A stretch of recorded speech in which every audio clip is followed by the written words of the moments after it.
Good.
behind.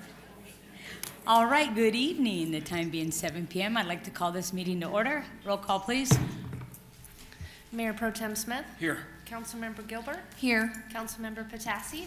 Here. Councilmember Kettering. Here. And Mayor Barrios. Here, please note all 5 of us are here this evening. Stand for the Pledge of Allegiance and remain standing for the invocation provided by Josh Fuel with the Mountain View Church. I pledge allegiance to the flag of the United States of America and to the republic for which it stands, one nation, under God, indivisible, with liberty and justice for all. Good evening. Yes. Please join me in prayer.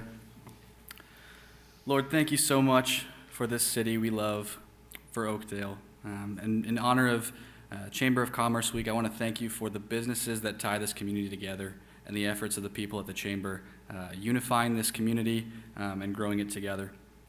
And as far as what carries this community, longevity in business and in life, and there's no one doing it quite as long as recognizing this week the Church of the Nazarene for 105 years in this town. What a blessing that is. And the way you bless this community, using people like Guillermo on the itinerary tonight, we're just excited for the way you're using people in this town.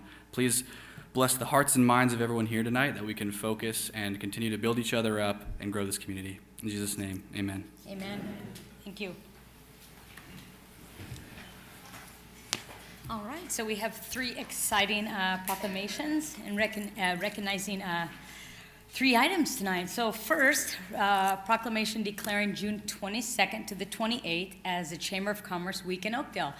So how this started is Bree out there in the audience and I were going through stuff at the Chamber, and we actually found this proclamation that was signed by Mayor Elmo Garcia in 1985. So we decided to bring this back. So I'd like for the Chamber board members or Chamber staff to go ahead and come up to the mic. I'm going to go ahead and read the proclamation, and then I'll have you say a few words, and we'll present this to you and take a little picture.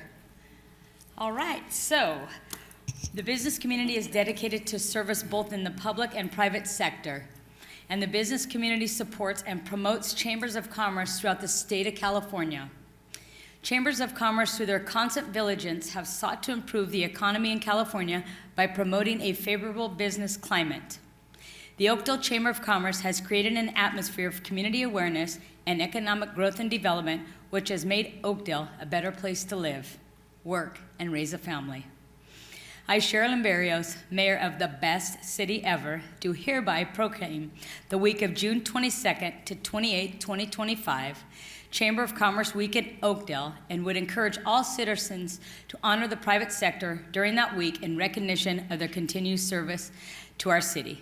Thank you very much.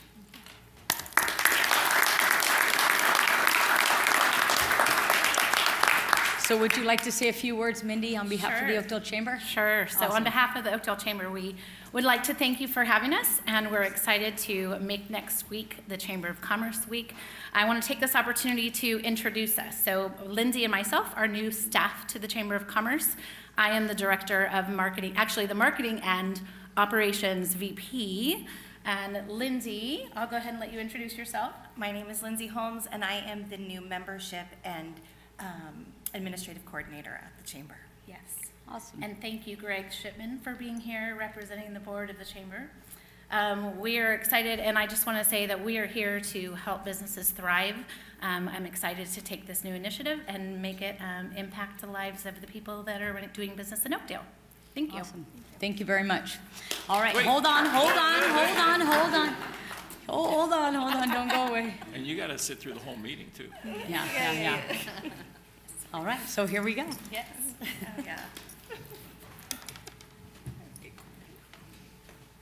Photo ops. Photo ops. I'll let you come and hold it. Okay. Yeah. Amanda, yes. Thank you.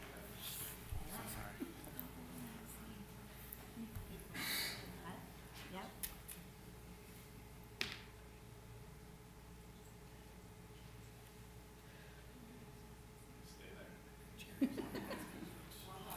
Oh, goodness.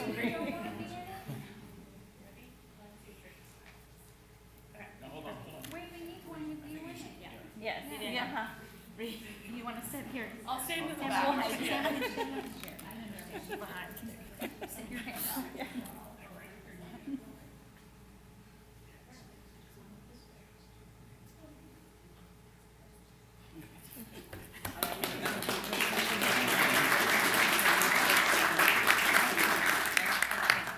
job. Thank you, ladies.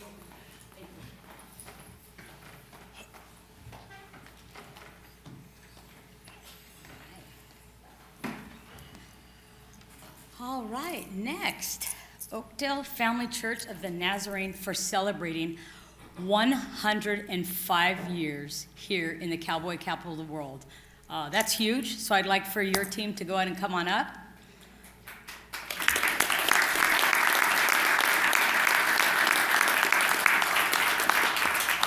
So 105 years. Talk a little bit about your church. Well, first of all, thank you for having us. Thank you for inviting us here. We have been here for the last 6 years of this 105 years, and we've been able to join a great tradition here. Our church has tried to be a part of the community. We participate in the Oakdale Rescue Mission.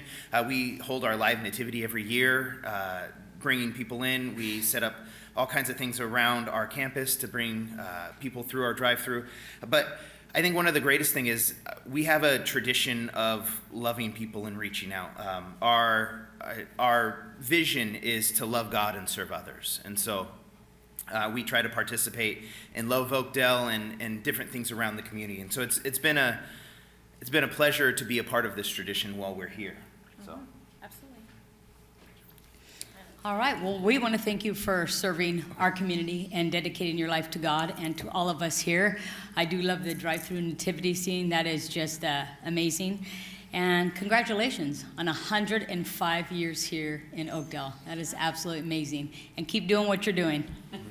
Absolutely. You guys, I used to go to daycare there when I was a little kid, and it was the one few place I didn't get in very much trouble. The ladies that worked there, I know they're not there anymore, but a very great place, and good for you guys that God has continued your guys's. It's a beautiful place with beautiful people. Yeah. Good for you guys. Congratulations and thank you for choosing Oakdale.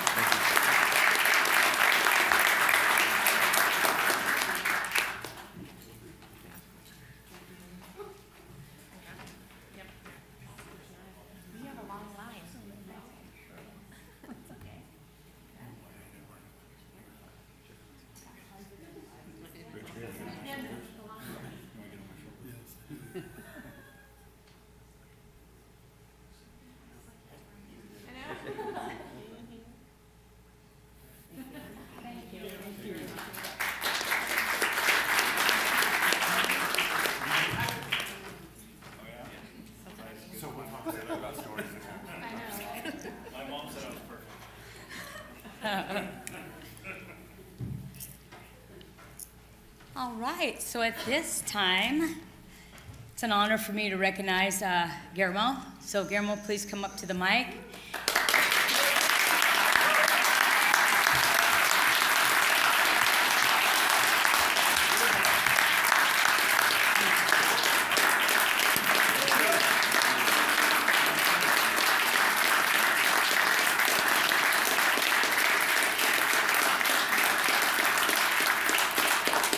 So at this time, Guillermo, I'm going to have Jerry Romar say some remarks, and we're going to hear a little bit from you on your 25 years of serving and protecting our community. All right, Jerry? All right, I'll keep my comments short because we truly are here for you, Guillermo. We want to hear what you have to say, but let me just put some context into the law enforcement community. It's not very often that we get somebody that gets to serve 25 years. It is one of the toughest jobs in the world to do, especially here in California. The ability for somebody to do 25 years and get over that finish line does not happen very often in this career. So it is a remarkable accomplishment that needs to be understood. So Guillermo Manriquez served the Oakdale Police Department for 25 years. He served as a police officer for a number of years, promoted to sergeant in 2020 or 2021? 2020. 2020, okay. He also served as the school resource officer for a number of years where he was absolutely loved and adored by our school children. He made a significant impact on our schools, so we thank him for that. He was a SWAT officer for a number of years, detective for how many years? 5 years? And he also served as the Honor Guard. So the Honor Guard is also another remarkable accomplishment where he goes to different events and represents Oakdale. Did a phenomenal job at representing Oakdale for 25 years. So I would like to thank him personally and as the interim city manager and as the police chief for the service he provided to our community. It's an outstanding job, and I congratulate you for getting to the finish line. Thank you.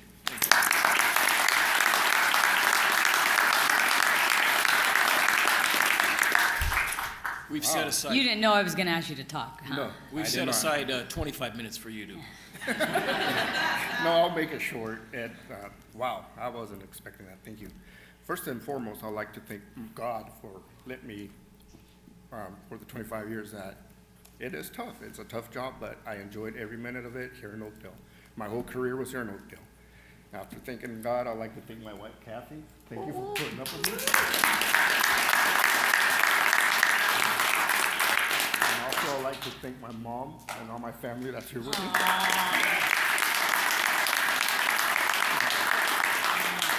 And the city of Oakdale, Chief Ramar, Chief Grogan, Lieutenant Van Der Heim, thank you for everything that you did for me, and hopefully I leave an impact in the department, and I know once I get going, I start rambling, so I'll keep it short.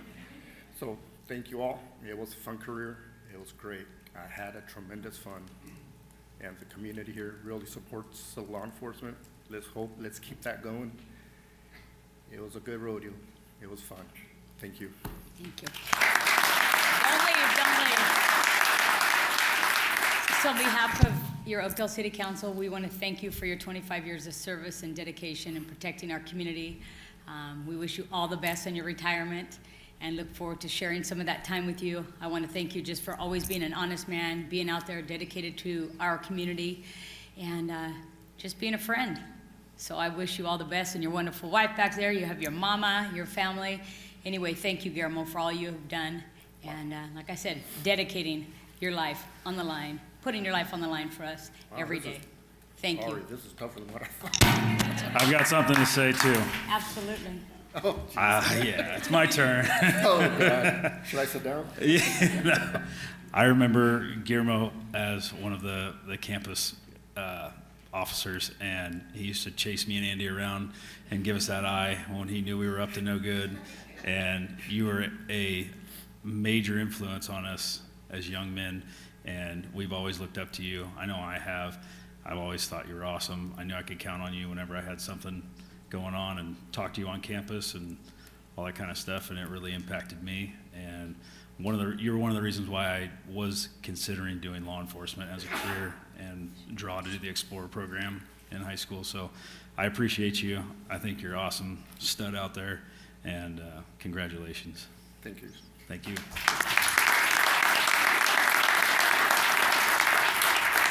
I had the pleasure of doing a ride along with you one Saturday night until 2 a.m., I think. Well, I hope I made But- it fun. Yes, and you demonstrated fantastic leadership skills. The police officers that work under you, you can tell that they truly love coming and working under your leadership every day, and that just speaks volumes to me. So thank you for serving 25 years to the city of Oakdale.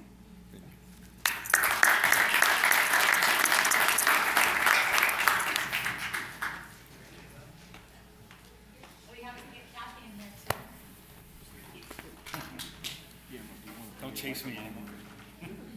We have to get your wife. Congratulations, thank you.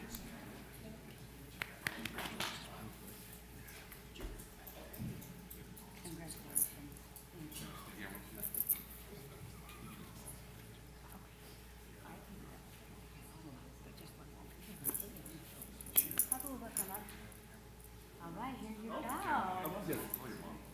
Where's Mama?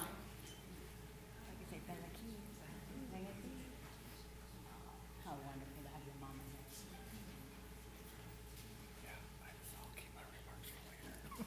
Yeah, go on. Yes, right here. Mom can go right here.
Sorry. It's okay. Hey, it's okay. Hey. Is that?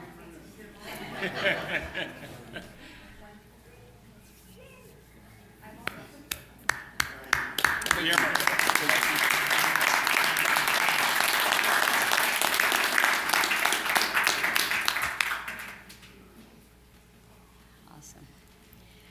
All right, reporting out of closed session, we gave direction to staff.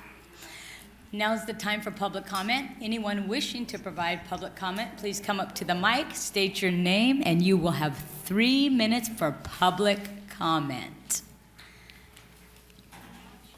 Good evening. Good evening, Mayor, Council, City Manager Ramar, and team here in Oakdale. My name is Nathan Alonzo. I am your new local government affairs rep for Pacific Gas and Electric.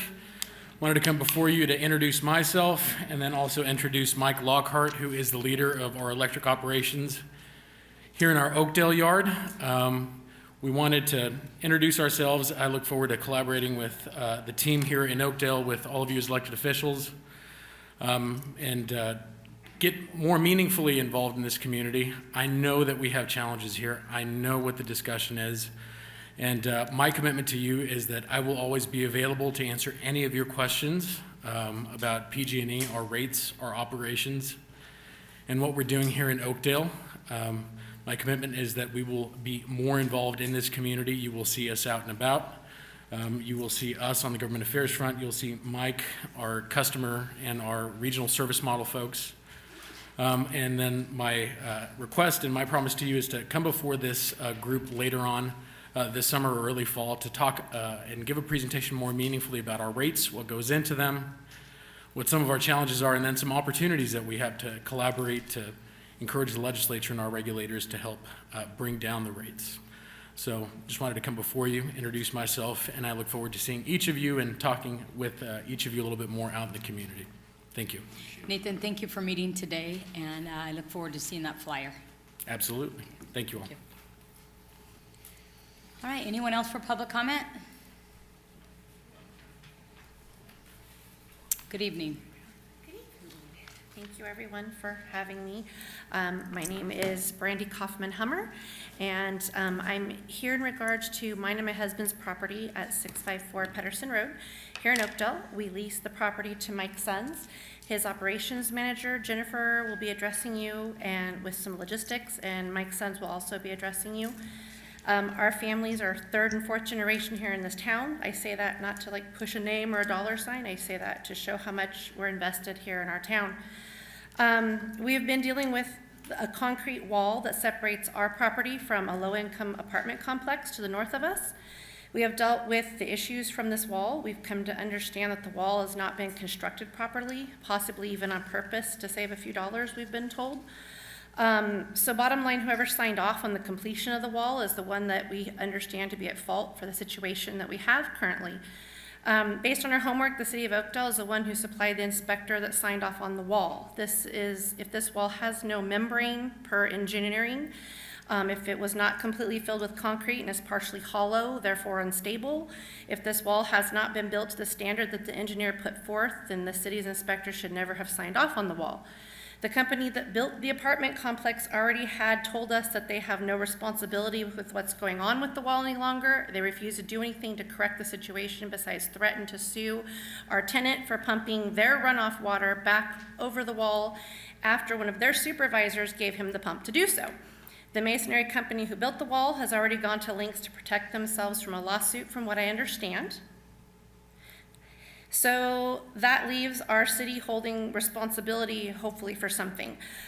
We don't want to sue anybody over this. We just want the wall surveyed by the city, reviewed with the original engineered plans, and replaced correctly at this point. We've been fighting this for years. We are frustrated that no one wants to take responsibility for something that affects every aspect of the property value, the safety, and the ability to run a small business on the property. The apartment complex has become an embarrassing burden to us all. There is a no drug or smoking policy on the apartment property. Therefore, tenants stand out on the curbsides and smoke their cigarettes and park in the red parking lanes and smoke their marijuana in their cars with their children in the vehicle because they're not allowed to smoke on the property of the apartment complex. This is a really bad look for the city of Oakdale, the property values around the complex, and the small business owners, which are the backbone of our city. We have had cigarette butts thrown over our fence and into the yard that could potentially cause fires. What tax revenue are they providing our community? We are upset because the city of Oakdale has not wanted to take any type of responsibility for allowing this low-income housing development to come to town and not follow up when the complaints are lodged against it by us and it falls on deaf ears. So we're here tonight to ask you what we can do to avoid a lawsuit against a town that we love so much, because we don't want that. Thank you, Brandy. Thank you.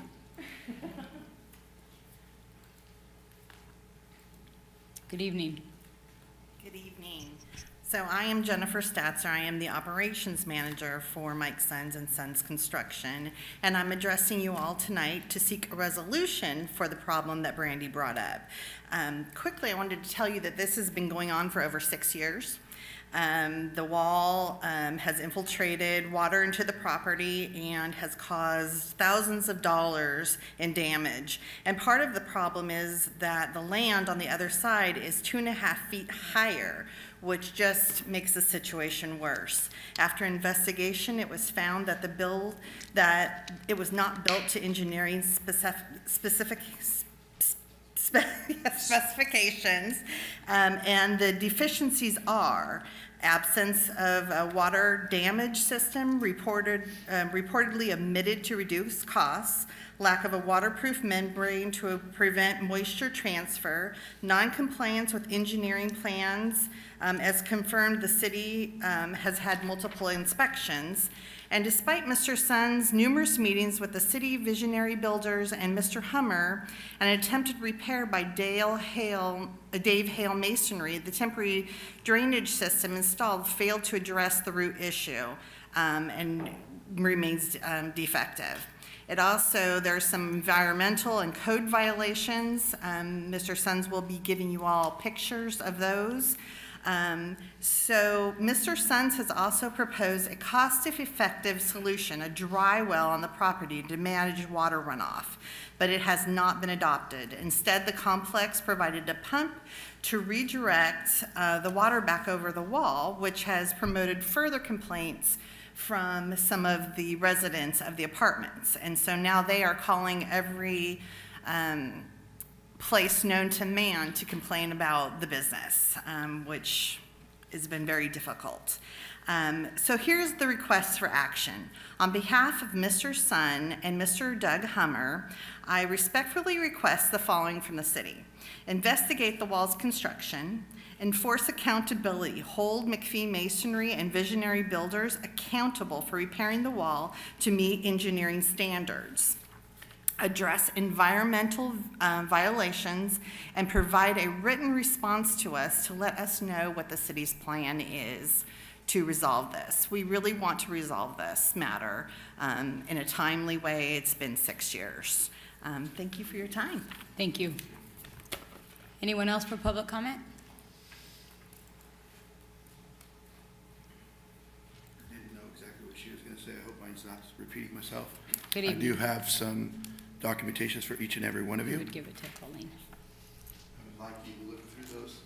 I did send emails to some of you, but I could get your email. Some I couldn't. And I did speak with Jerry today for the first time. So, my name is Mike Sons. I am the owner of Sons Construction. I run both my companies with a legal license and permit from the city of Oakdale. The city approved of Visionary Builders between my property, or actually Mr. Hummer's property, sorry, and the apartment complex. Visionary Builders is completed, sorry, not a good reader. Aware of the situation in the building department of the city of Oakdale. This has been under investigation for the last 6 years, responsible for the situation. I am now at my wit's end. I am coming to the city council asking for help. I don't care what day you come by, 5-10 minutes of your time, I can explain it, you can see it, and the pictures will show you exactly what's been going on. The videos are even better. The wall was unsafe. You wouldn't want your grandchildren next to this wall that is decaying underground and a possibility of falling over at any time. As I said, I've spoke with Jeff Gravel numerous times, Dave, the old inspector, which I always forget his name, but, and then I've spoke with Brian, have spoke with Sheriff Barrios, I did speak with Jared on this matter. I have contacted everyone possible that I know to contact. We've had numerous meetings at my property, been called bold-faced lying that it doesn't leak, threw a hose over the wall, leaked in 10 seconds. The second contractor, Dave Hall, has came out, dug up the wall, proven there is no membrane, proven that the wall was not built correctly, and it still pours over like a river after they're done doing what they have tried to do. I do not know what else to do but to beg, plead, and address the situation and ask that you please take care of it. I love the city of Oakdale. I bust my butt to make the best company that I can in this community. I have a great name in this company, or in this city, and it is very frustrating to me that I may have to sue, and I don't want to. Because after 6 years, I think the most respectful and decent thing that you could do is request that this wall be x-rayed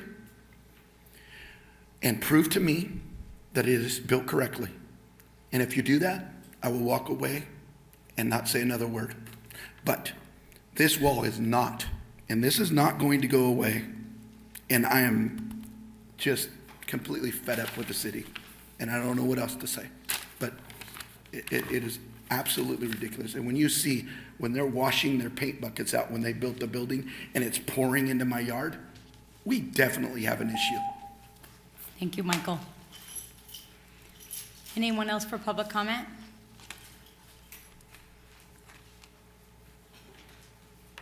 Good evening. Good evening. Mayor, Mayor Pro Tem, council members, city manager, council, clerk of the board, Public Works. My name is Chris Ruppe. I'm actually the COO for Visionary Home Builders, and I'm here to dismiss some of the false narrative and defend our organization. You know, if you're familiar with the property, Oakleaf Meadows, it's gorgeous. We put a lot of money, a lot of effort, and we have an impeccable reputation. And you're right, there is no drinking, smoking on property. We believe in the broken window theory. And that's why our properties stay clean and great all the time. The wall, there was an issue a few years ago. We mitigated it. There is no leak, period. We put water membrane, and he's gonna show you some pictures from 2 years ago. Show some pictures, date stamp, recent, because the only pictures that we have is them putting a makeshift pipe over our wall, and they claim about environmental issues. Just recently, on a sunny day just like this, on May 5th, they put asphalt, I have the pictures, and the water runoff from the cement residue was putting right over and destroying our trees. We've had to replace trees, replace landscape, because they continue to do it. Our attorneys have sent them a cease and desist to stop doing what they're doing. We've contacted code enforcement to put an end to it. They have a drainage issue. They have no drain. They have no drain at all on their property. So they should put a dry well themselves. And to challenge and to dismiss and the competency of the city of Oakdale, code enforcement and so forth is ridiculous. You guys have done a phenomenal job. We love working in your city. You guys have been nothing but fantastic, and we want to be a good partner. And that's all I have to say. Thank you. Thank you. Anyone else for public comment? Anyone else for public comment? No? All right, public comment is now closed. City Council consent agenda. Any council member like to pull an item to discuss? If not, this is an action item. A motion to approve the consent agenda. I second that motion. First and a second, roll call, please. Mayor Pro Tem Smith, Yes. Councilmember Gilbert, Yes. Councilmember Patasi, Yes. Councilmember Kettering, Yes. and Mayor Barrios. Yes, this item passes 5-0. Thank you, Colleen. All right, now is the time for a public hearing to consider amending Article 2 of Chapter 4 of the Oakdale Municipal Code, amending the procedure for handling dog bite incidents. We'll have a presentation by staff. After that, I will open the public hearing to receive public comment. Lieutenant?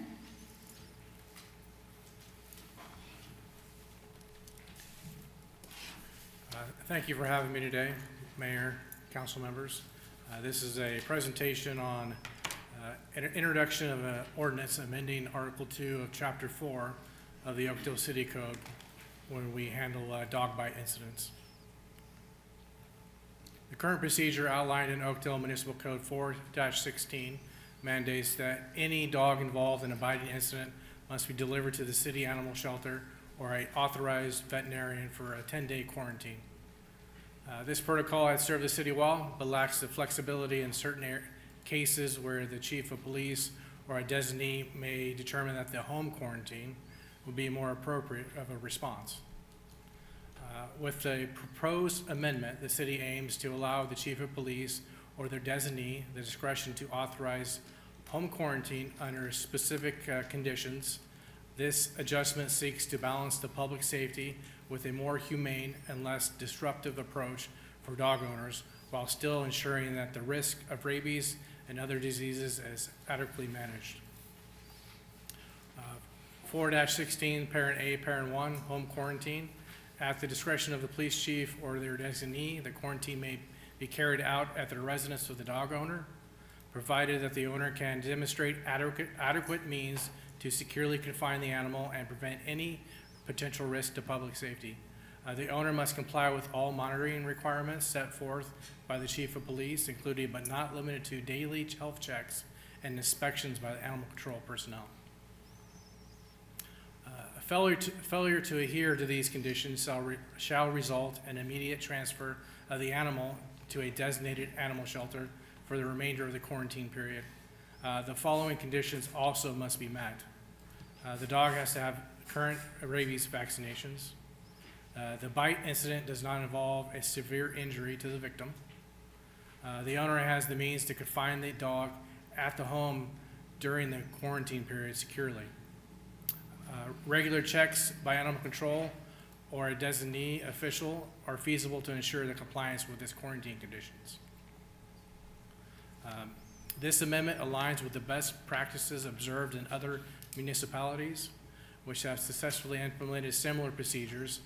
Quarantining a dog at a home is generally far less stressful for the animal than confinement in a shelter. The dogs are territorial creatures, and their sudden displacement from their familiar environment to a shelter can induce high levels of anxiety and stress. The addition of dogs for quarantine purposes can exacerbate overcrowding, straining the resources, reducing the overall quality of care and provided to all animals in the shelter. By allowing dogs that have been bitten someone to be quarantined at their home, the shelter can reserve their space and resources for animals that are truly in need, such as strays, abandoned pets, or those requiring immediate medical attention.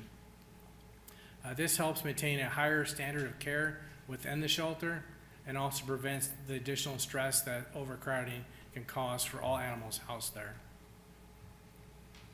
The fiscal impact is expected to have minimal fiscal impact, allowing the home quarantine in appropriate cases may reduce the number of animals housed at the animal shelter, thereby decreasing associated care, maintenance costs, and any decrease in revenue from the impounded fees is anticipated to be offset by this operational savings.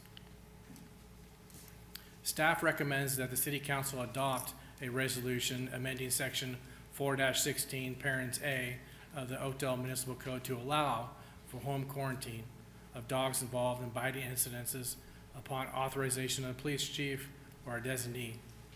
This amendment will provide greater flexibility in managing dog bite incidences while maintaining public safety and animal welfare standards. Thank you. The public hearing is now open. Anyone wishing to speak, please state your first and last name for the record, and you will have 3 minutes to provide your comment. Go ahead and come on up. Good evening.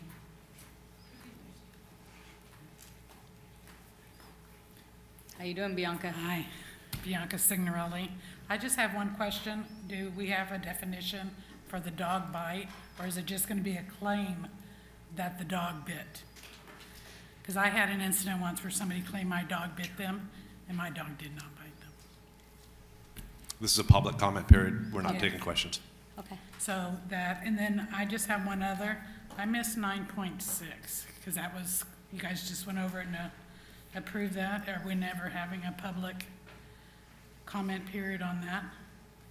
Was it in the consent agenda? Consent That was the agenda. consent agenda, so I'm not sure protocol and what that. We did not have public comment on that.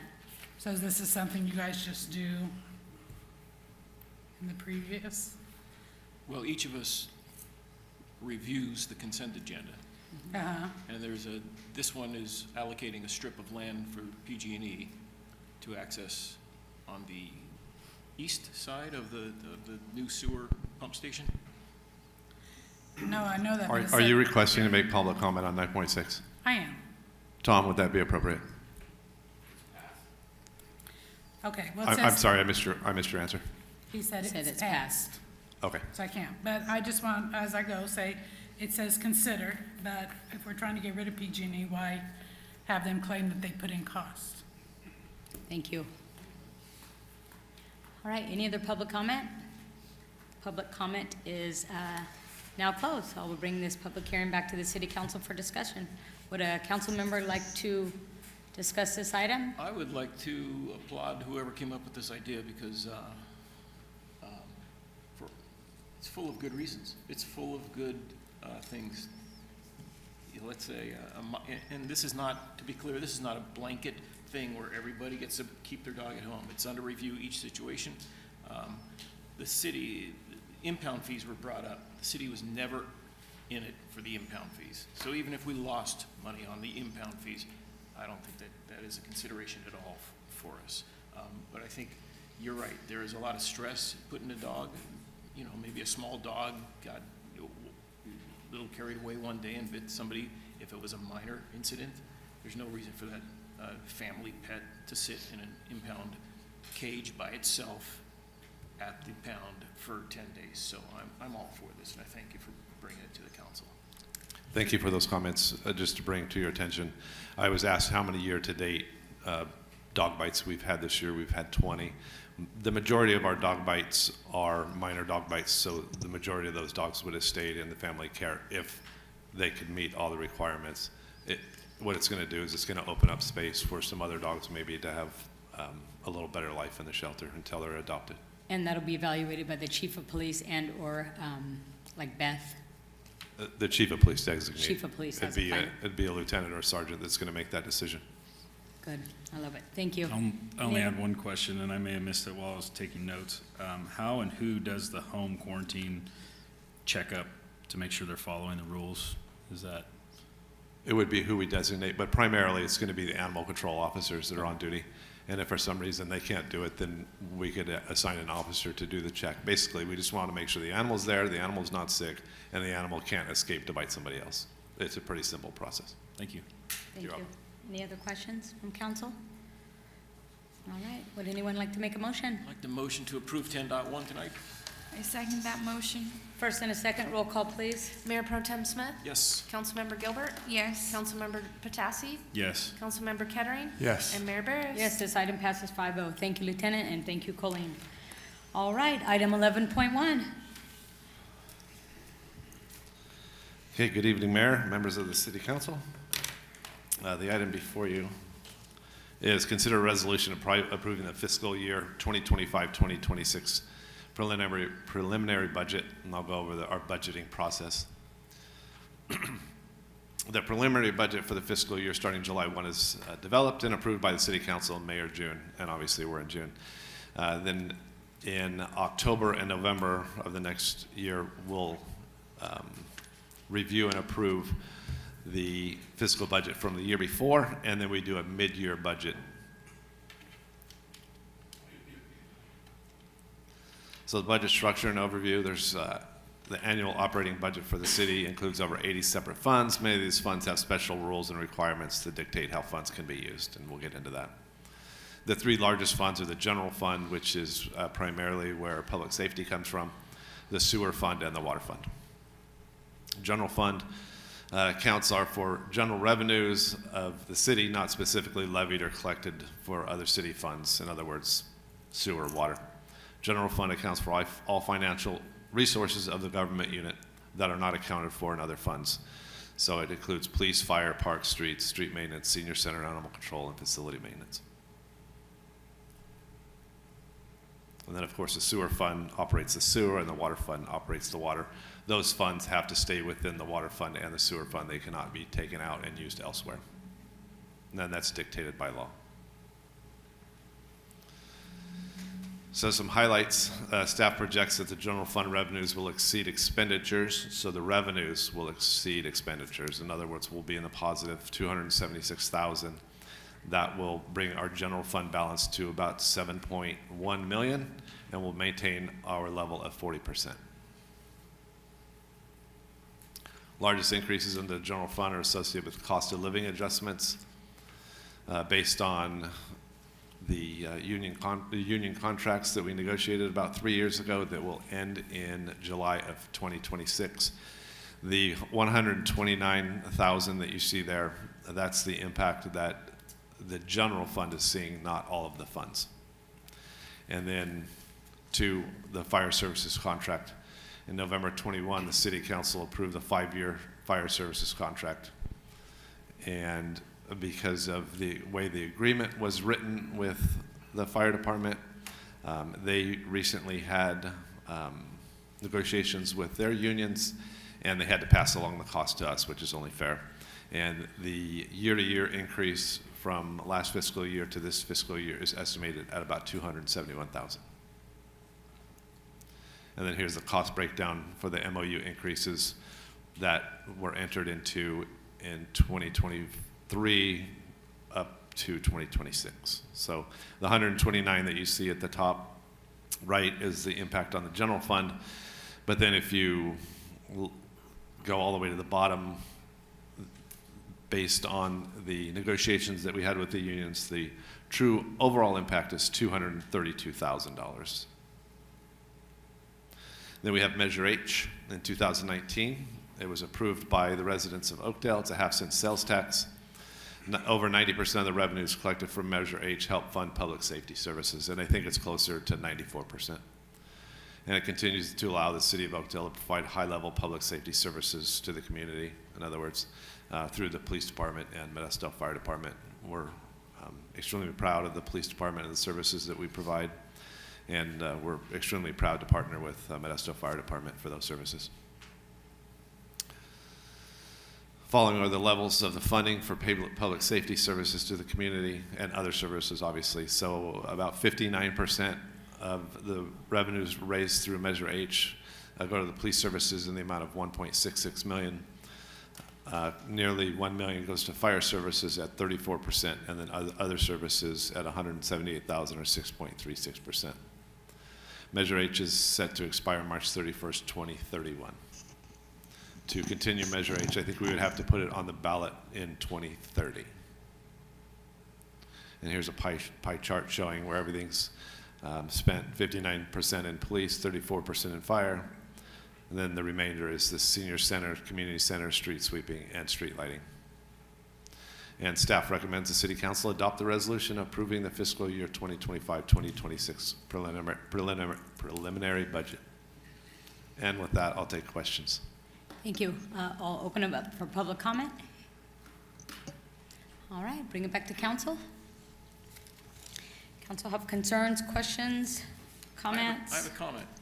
And I don't know if you can go back to the slide that showed us a 40% revenue, 40% reserve. That's unheard of, especially in this economy and in this state. It's really unheard of. And I say it every time. Nice job. It's not easy, but it's nice to know. We are sitting really well. We are sitting pretty on this one because of the hard work and the departments being in their budgets.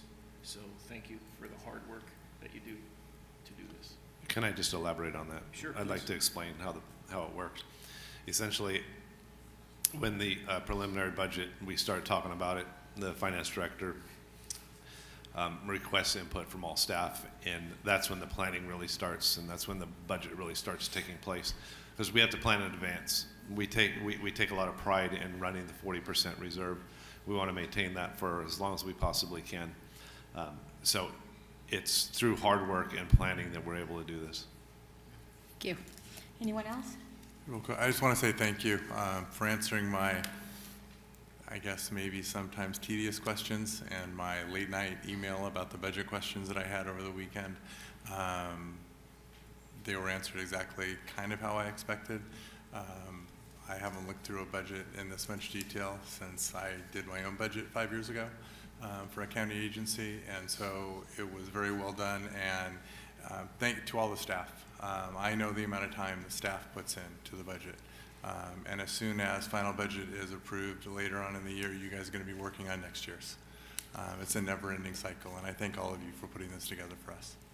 Thank you. All right. Good stuff. Council member like to make a motion on this? Motion to approve 11.2, I think, 11.1? 11-1? I'll second that. First and a second, roll call, please. Mayor Pro Tem Smith, Yes. Councilmember Kettering, Yes. Councilmember Gilbert, Yes. Councilmember Patassi, Yes. and Mayor Barrios. Yes, this item passes 5-0. Thank you, Colleen, and thank you, Jerry. All right, item 11.2, Jeff Gravel. Mayor Barrios, Good evening. members of the City Council. This is a consideration of a resolution authorizing the city manager to execute a reimbursement agreement for the Saddlewood subdivision project, SB Builders LLC. Pull the mic. For streets and storm drainage improvements to benefit this project as well as future projects in the Crane Crossing South specific plan area. Let's just go over a little background. Saddlewood subdivision project is a new housing development of 157 single-family residential lots. You may recall bits and pieces of that coming to Planning Commission and City Council some time ago. The builder is required to construct oversized public improvements which are eligible for reimbursement. Because Saddlewood is partially located in a benefit district established by the city in 2012 for the purpose of reimbursing FCB builders or homes for also oversizing certain public improvements. And you may, if you were to look at this same area on West S Street on the north side, the pavement and curb work and some utilities were installed at that time with FCB builders. There are certain capital facilities fees that are already committed to FCB. Therefore, the purpose of this new agreement is to establish how those reimbursements and improvements will be provided to SB builders, while ensuring that the city meets its obligation to FCB homes. And there are a couple of paragraphs in the agreement that speaks to that. There are also improvement obligations for the fish park from past project conditions. And to satisfy those conditions, the city is proposing SB builders to prepay a portion of the park recreation capital fees fund. This would be very helpful to commence some of those planned improvements at Fish Park. And you may recall, we've had a couple workshops, including some of the improvements that we're planning to do at Fish Park and other parks. And this is the time to begin to address Fish Park in those improvements we plan for the park. Project information: the developer is reconstructing and widening a pavement along the east side of Crane Road, and that's Crane Road. And I'm sure you all know on the north side of West F Street. These items will be reimbursed, or the storm drain, I should say, the 12-inch storm drain, and curb gutter sidewalk that along the frontage of the project some of those will be reimbursed. And just a comment on the storm drain, this is a storm drain that's in Crane that will not be used yet by this project, but will be very beneficial as development occurs to the south, or to the, I should say, south of West F Street. And just to add to that, at some point in time in our storm master plan, somewhere in that area of the intersection, there'll be placement of a pump station, and the pump station will move stormwater from the south all the way from Bridle Ridge to right in the area around Pontiac, and then it'll gravity flow to the river. The city will also be collecting a prepayment, as kind of indicated earlier, for Parks and Recreation in the amount of $524,500. This will allow staff, again, to get a jump start on making those improvements at Fish Park. The pre-park will cover the costs for a new restroom, improvements to the basketball court, and shade structures in the park. Here are a couple of examples. I think you've seen these before. And like I said, we've had one or two workshops going over some of these improvements. The fiscal impact, as you may know, every building permit that is issued is charged impact fees, and those are CFF fees, community facilities fees.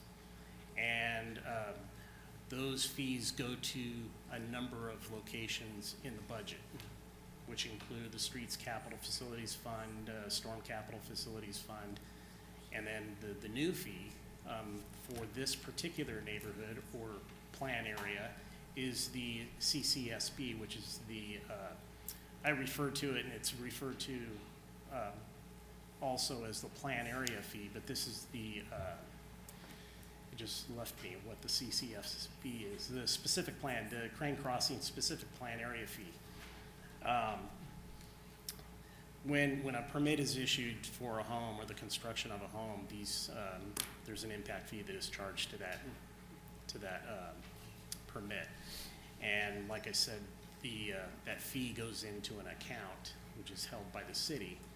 And partially, the reason for holding these funds is to provide other improvements, either in the area or other areas within the city, with the exception of the plan area fee. Now, the plan area fee is collected specifically from this neighborhood or developments that occur within the specific plan, and they are in place and paid to pay for other infrastructure improvements within that plan area. So what I've done in the next slide is, and the dollar amounts are the breakdown of what funds will be charged as a result of development of this project. I just put this together very quickly.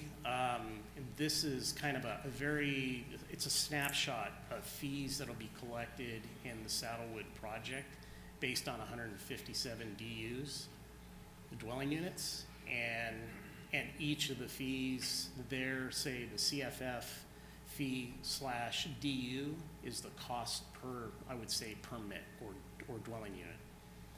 And then if you just multiply that by 157, then you get a total.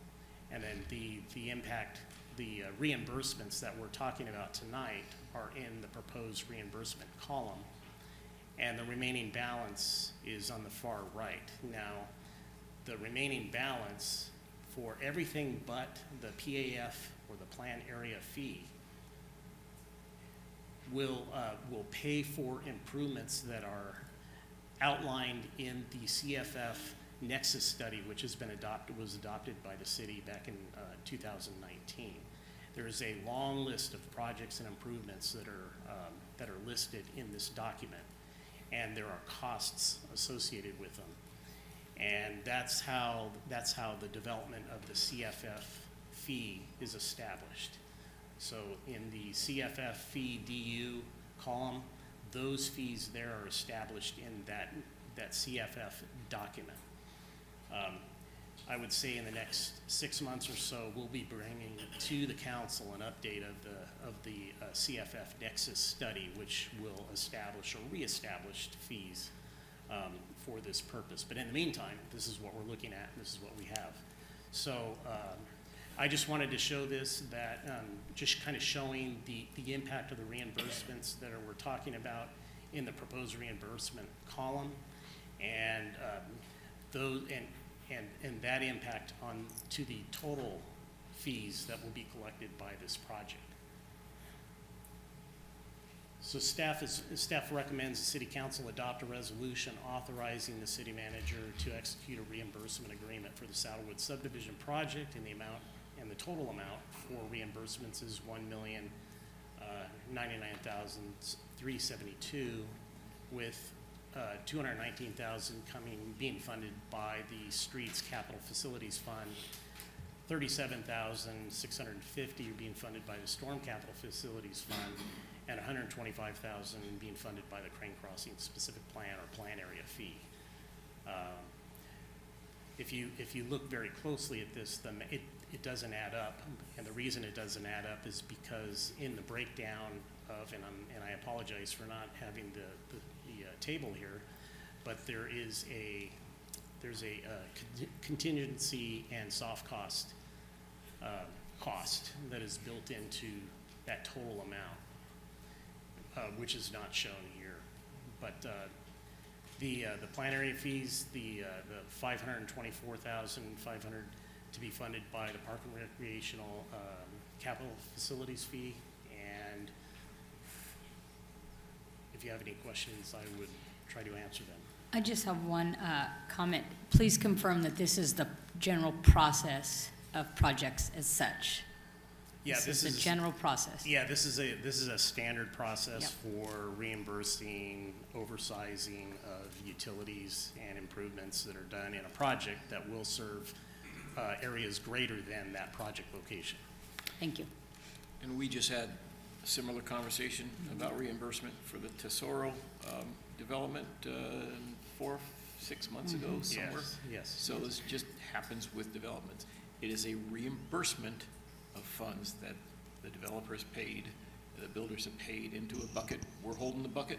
When they get the job done, we reimburse them with these partials.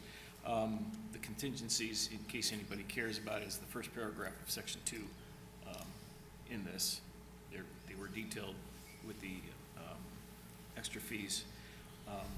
So a lot of people think, hey, we're giving away this money. We're not giving away this money. We're going to sit on this money. And tonight, we're not giving anything away. We're just approving, holding on to the money.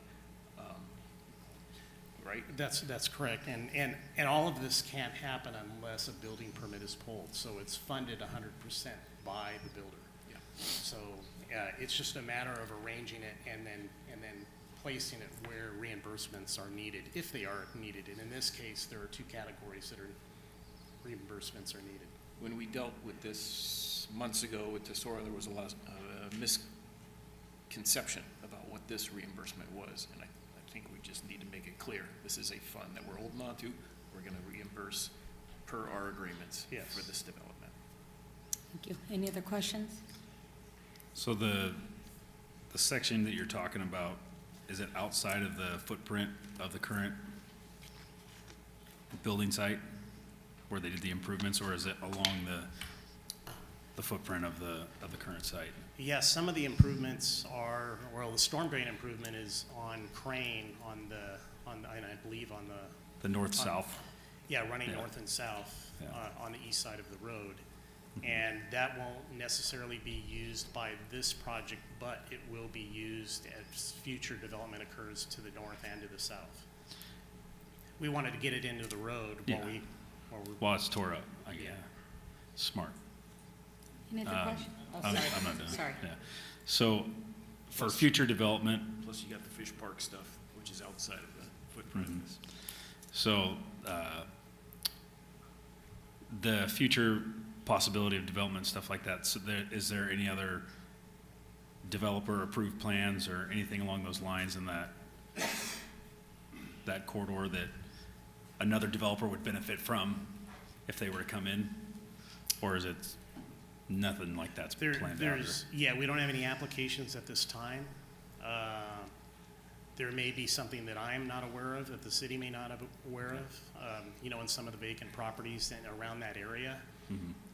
I know at some point in time, if development occurs to the south, you know, closer to Bridle Ridge, this pipe that this builder placed in the serve them. ground will benefit, you know, that.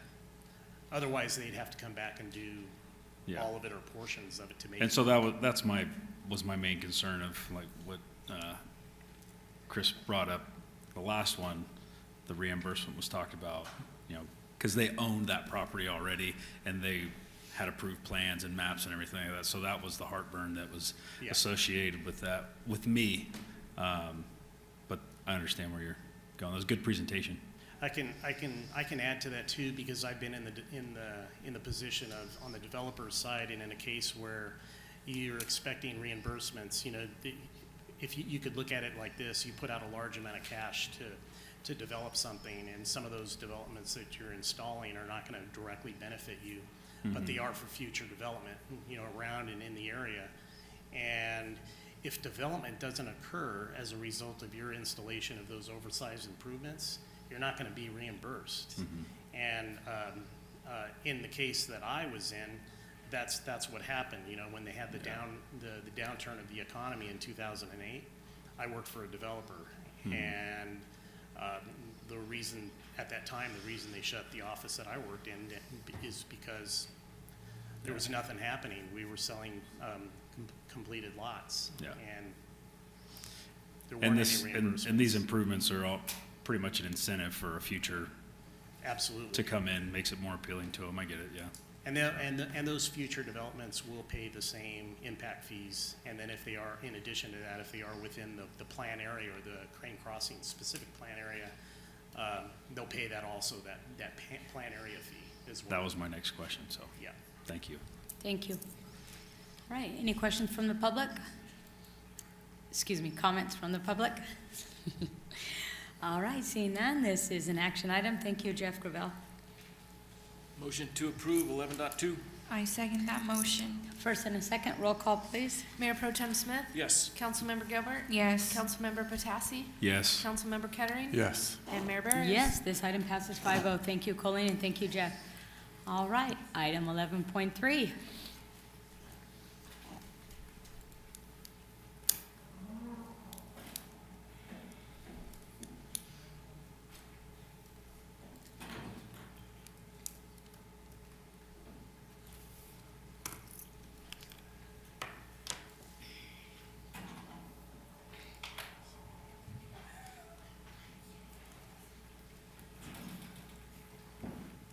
Good evening again. Good evening, and thank you for having me again. Thank you for being here. This is one of the things that I've been working on for several months. It's a city-generated, non-exclusive, non-consensual franchise towing service agreement.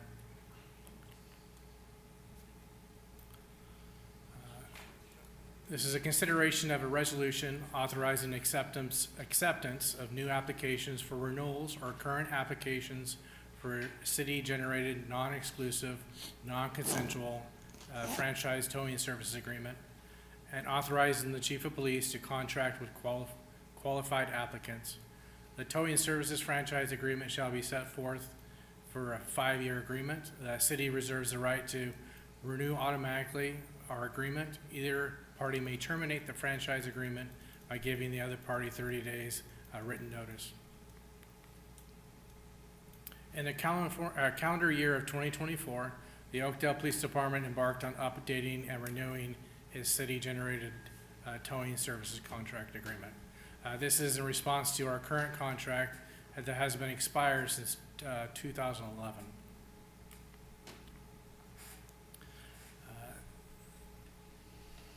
Some of the reasons that we need this towing service agreement, they're not all of them, but it's for vehicle impoundment by the city of Oakdale for investigations as criminal evidence in a case for asset forfeiture or vehicle forfeiture.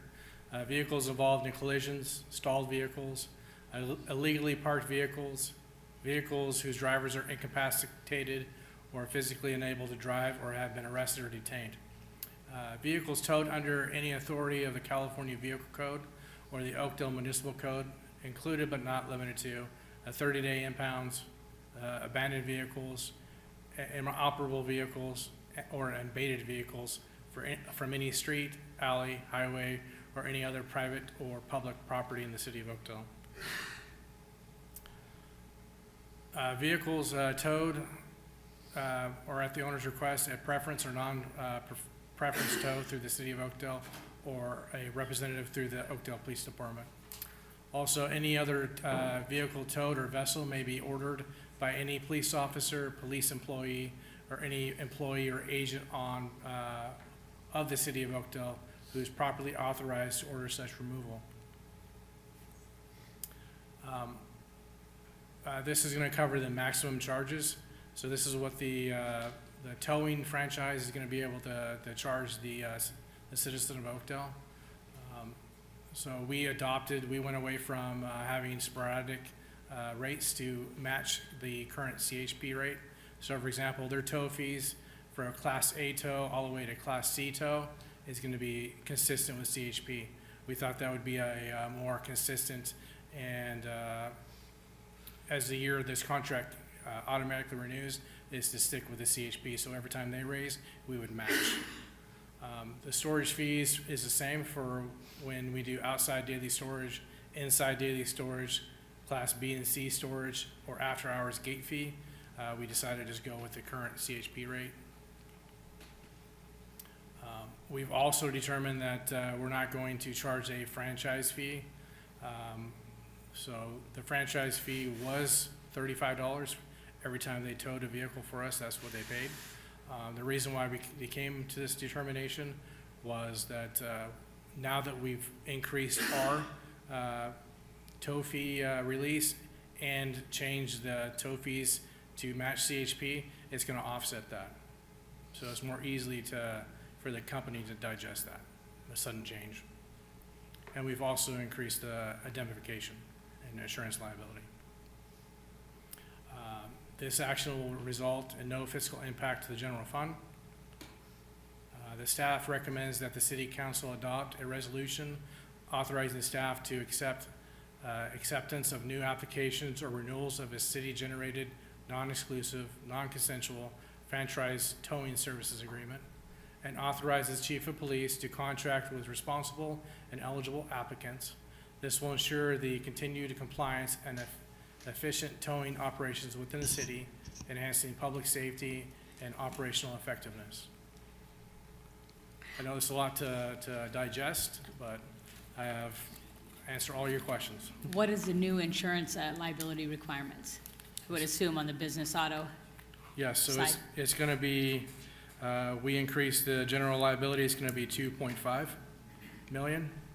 And then the automobile liability is 1 million. Commercial business liability is going to be 2.5 million. Garage liability is going to increase to 1 million.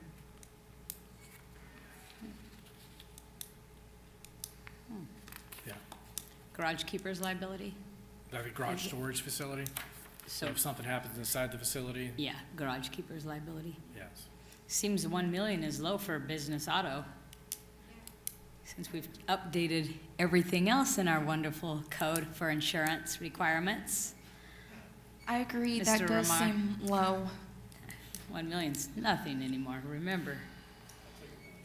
No. Are you requesting that we relook at that and up I it? absolutely think we should Okay. request that. I agree. Yeah. Or you could change it now if you have a recommendation. Yeah, that's what I was going to suggest. I recommend 2 million. At least, Yeah. 2.4. I agree. 2.4? Yeah, So we don't know who we're contracting with? No, it would be any of the current contracts we want to renewal, or any ones that want to submit an So application. this last time it was done in 2011, Yes. and is that right? That's correct. 2011? We authored the contract in 2008. It expired in 2011. What do you think the challenge would be if current request is 1 million? What do you think that challenge would be requiring them to have 2 million? Have you talked to different agencies? So we've talked to some. You have? Well, one in particular, they said the insurance was too low, they agreed, and they actually requested that we increase it. And that's what we came up with, was the amount that we have now, but we could certainly entertain it. I just don't want to price ourselves out of Yeah. receiving the towing services, because if we Yeah. don't have tow companies that can afford the insurance and actually complete the tow, we're going to put our community at significant risk. So I just caution you on asking for too much. How many tow companies do we currently contract with? 3. We have 3. And they're all local here in Oakdale? All Yes. Oakdale? Yes. Yes. That's part of the application process. They have to be within a couple miles. Their yard has to be within a couple miles, and this is paraphrasing, of the city limits. They have to be able to respond to us within 30 minutes. Lot of conditions put on them. Have we had any issues with any of the companies that we use? Any issues? I'm not sure what that question is. Have we had any issues with any of the 3 tow companies that we've used? Like performance issues? Just any type of issues? Performance issue. Okay, that's a good one. Yes. Okay, so I would assume, what am I missing? I don't think it's, elaborate. I don't think it's appropriate to elaborate on those right now. Oh, I agree. oh, okay, I didn't know. I wasn't aware, so. This Okay. is just a resolution instead of an ordinance requiring 2 readings. You might want to put it over, we can talk to them about that amount, since it is going to be doubled. Speaking I of think it's worth a amounts, conversation. I don't, yeah. I have no issue with that. It expired in 2011. What's another 3 weeks? Speaking of amounts, I didn't see any. I didn't see any amounts for the tow fees. I saw maximum CHP or current with the CHP fee. Do you know what those fees are and how they compare with, Joe Schmo's car getting towed last week and impound fees? Yeah, I looked at the fees. It's been a while. I'd have to find them again. The problem you run into is since our contract's been expired since 2011, you have tow company A charges, let's say, $250. Well, tow company B will charge $350. And so you'll have the citizen come in and complain, why is one company $250 and the other one $350? And then they'll point out that the contract's expired, so they don't want to adhere to it, which causes more of an issue for us to try to just streamline everything. And let me add to that on how the fees are set. So government can't make a profit on this this isn't a business. This is just a way to recuperate our fees for our services. So CHP is extremely good at what they do, in my opinion, in the clerical stuff like this. So they're always looking at it, and they're trying to come up with the most accurate cost that it costs them to actually provide this service. I trust them, and that's kind of why we went with the CHP route. Well, I don't have a problem trusting them. I'm just wondering what the actual numbers are. And no offense here, but it would have been nice to see what is currently being charged our citizens. I'm not talking about dragging a wrecked vehicle out of an accident scene. I'm talking about when we pull somebody's car off of the street because it's been parked too long and he's got to go down. So it sounds like we're probably going to let us look at the insurance rates, bring it back to council on July 7th, and when we do that, we'll bring the most up-to-date CHP rates for you. That'd be awesome. Thank you. Thank you. Thank you. And also, my other question for this was, will the council know which applicants that you have approved once you do? Will you come to the council and say, these are our new registered towing companies? I will give a presentation on that, yes. Thank you. Thank you. Any questions from the public for Lieutenant? Comments? Comments, excuse me. Any comments? Comments?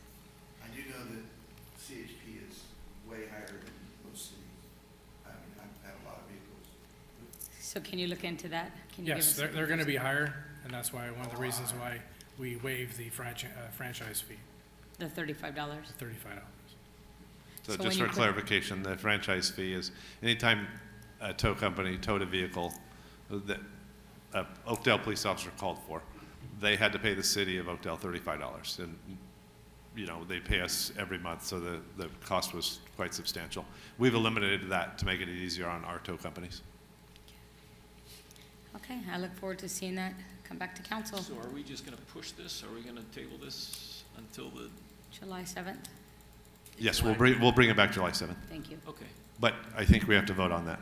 Yeah, I just do a motion to continue to July 7th. My motion to continue until July 7th. Second? First and a second, roll call, please. Councilmember Gilbert? Yes. Mayor Pro Tem Smith? Yes. Councilmember Patassi? Yes. Councilmember Kettering? Yes. And Mayor Barrios? Yes, thank you. Approves 5-0. All right, 11.4. Stanley, good evening. Mayor, members of council, how are you tonight? Good, how are you? Hi, I'm great. Good to see you here, So, Stanley. Thank you. It's always a nice day to come and visit everybody. Everybody That's doesn't right. recognize me when I come down here, though. Without a hat? Yeah. Without my hat Yeah.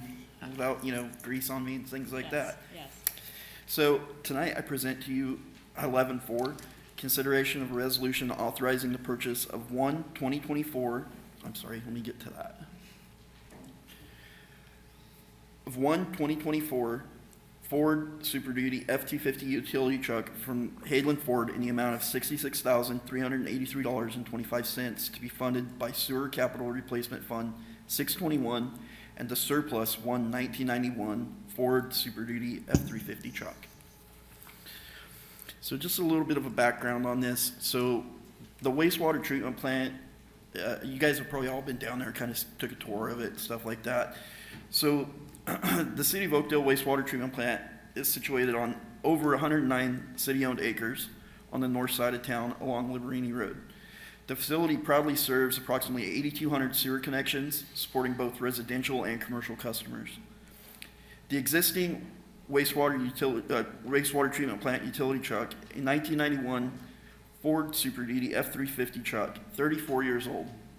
So, I mean, we've gotten some use out of this truck. With 82,300 miles, has significantly exceeded its service life and is in critical need of replacement. Additionally, the vehicle's attached crane is no longer functional due to both its limited weight capacity and mechanical failure. The vehicle will be retired from service and declared surplus property. So something I want to point out just real quick to you. This was the only truck that they have out there that had utility boxes on it. This 91 was. So they don't have anything with lift gates. They don't have any of our trucks like we run around in all the time. They just don't have it. They have regular pickups. So when they're out doing work, they're having to load stuff, unload stuff, and everything else out of their trucks to get stuff done. So this is the old vehicle here. This is a 91. As you guys can see, it had the crane on it. The truck that we're replacing it with doesn't need a crane. They share a crane with Public Works. We have a newer, nice crane truck. It's not used all the time. If they need it, they set it up either with Jeff Gravel or me, and we schedule for them to take the truck. It's rough. Like I said, this truck has been around. It doesn't have very many miles. It spent quite a few years at the treatment plant, so it was just used right there kind of in the plant, going around doing everything. So I've watched those guys out there. I've been out there. I've gone out and helped Todd, the treatment plant, do stuff. Without a utility truck out there, guys, it's tough. You can't lock tools in a truck that doesn't have a toolbox on the back of it. I mean, it's impossible. These guys, when they're lifting stuff, they're having to have, 2 guys, sometimes 3 guys to pick something up to set it in the bed of a truck. The new truck we're getting them does have a lift gate, so it's going to be a huge advantage. It's going to be a safety thing for them to have this. Let me just move on. Staff recommends the replacement of the existing vehicle with a new 2024 Ford Super Duty F-250 utility truck. As with the old vehicle, the new vehicle will be used exclusively for wastewater operations. The new vehicle will provide reliable and efficient support for ongoing maintenance operations. It will be utilized to transport tools around the site, used in the repair and routine maintenance of over 25 pumps, motors, and other processing equipment. Transportation of parts and supplies from off-site locations, and the delivery and pickup of equipment requiring service. The vehicle will also be equipped with a lift gate to enhance safety by minimizing the need for manual lifting of heavy items. At this time, the addition of a crane is not required for the new vehicle configuration.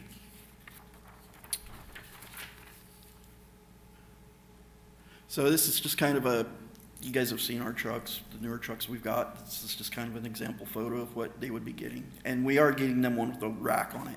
They have no way, if they have to go get a piece of pipe, they were having to come into our yard, begging to borrow one of our trucks with a rack so they could get a piece of pipe if they needed it. So the bids received are as follows. Staff was able to obtain 2 local bids for a new utility truck. The new vehicle will be outfitted similar to our current utility trucks. Both bids include a 1,300-pound G2 Tommy gate. The following were the bids provided by Steve Chevrolet and Hayland Ford. Hayland Ford 2024 Super Duty F-250 came in at $66,383.25. Steve Chevrolet for a 2025 Chevy Silverado 2500 HD came in at $71,464.42. Hayland Ford is a low bidder, and staff would like to proceed with the purchase of the 2024 Ford Super Duty F-250. Included with the purchase is a 3-year, 36,000-mile bumper-to-bumper warranty and a 5-year, 60,000-mile powertrain warranty.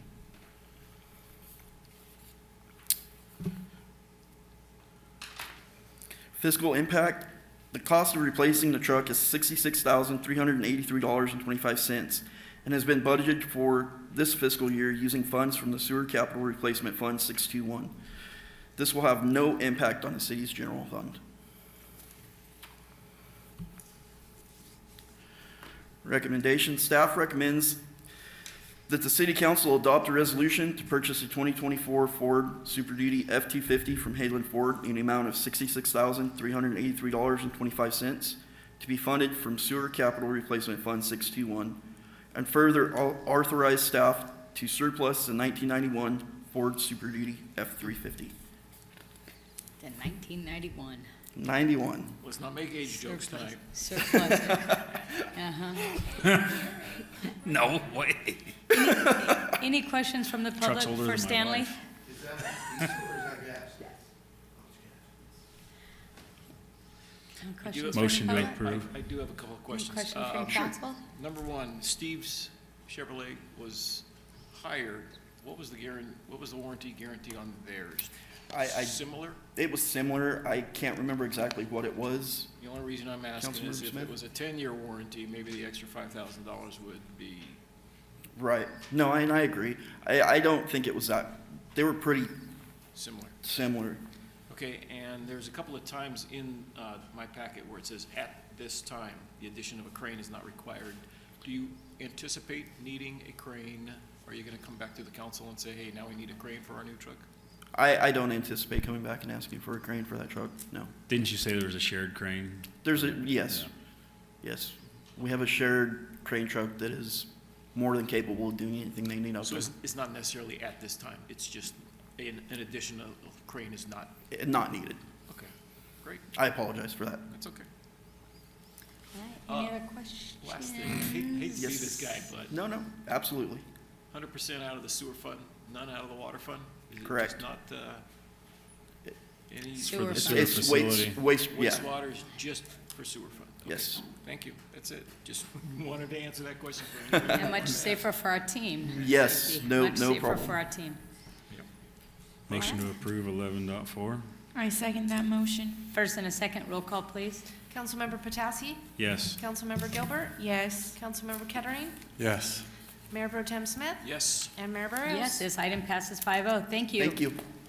Great seeing you all. You too, Stanley. All right. 11.5. Hello, Jeff. Hello. Hello, hello. Good evening. Good evening. Madam Mayor, members of the City Council. I bring to you 11.5, which is a reimbursement agreement between the City of Oakdale and OID.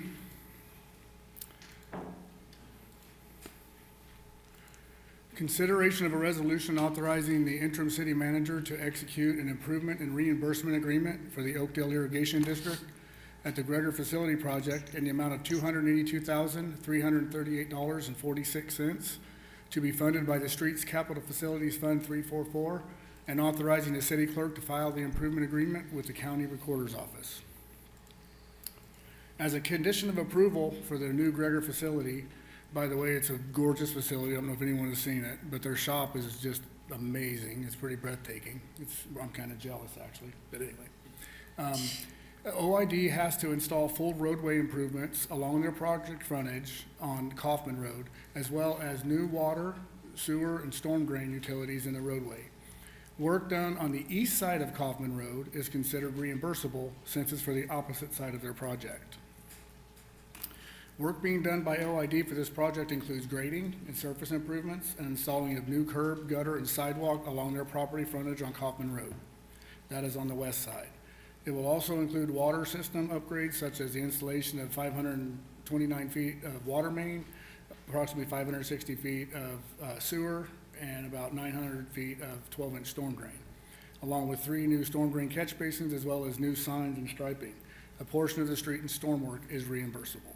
So the water and the sewer is not reimbursable because of the master, or our water master plan and our sewer master plan, it's not reimbursable. But the storm drain is, and that's reimbursable at 50% because they only have half of the shed and we'll have the other half.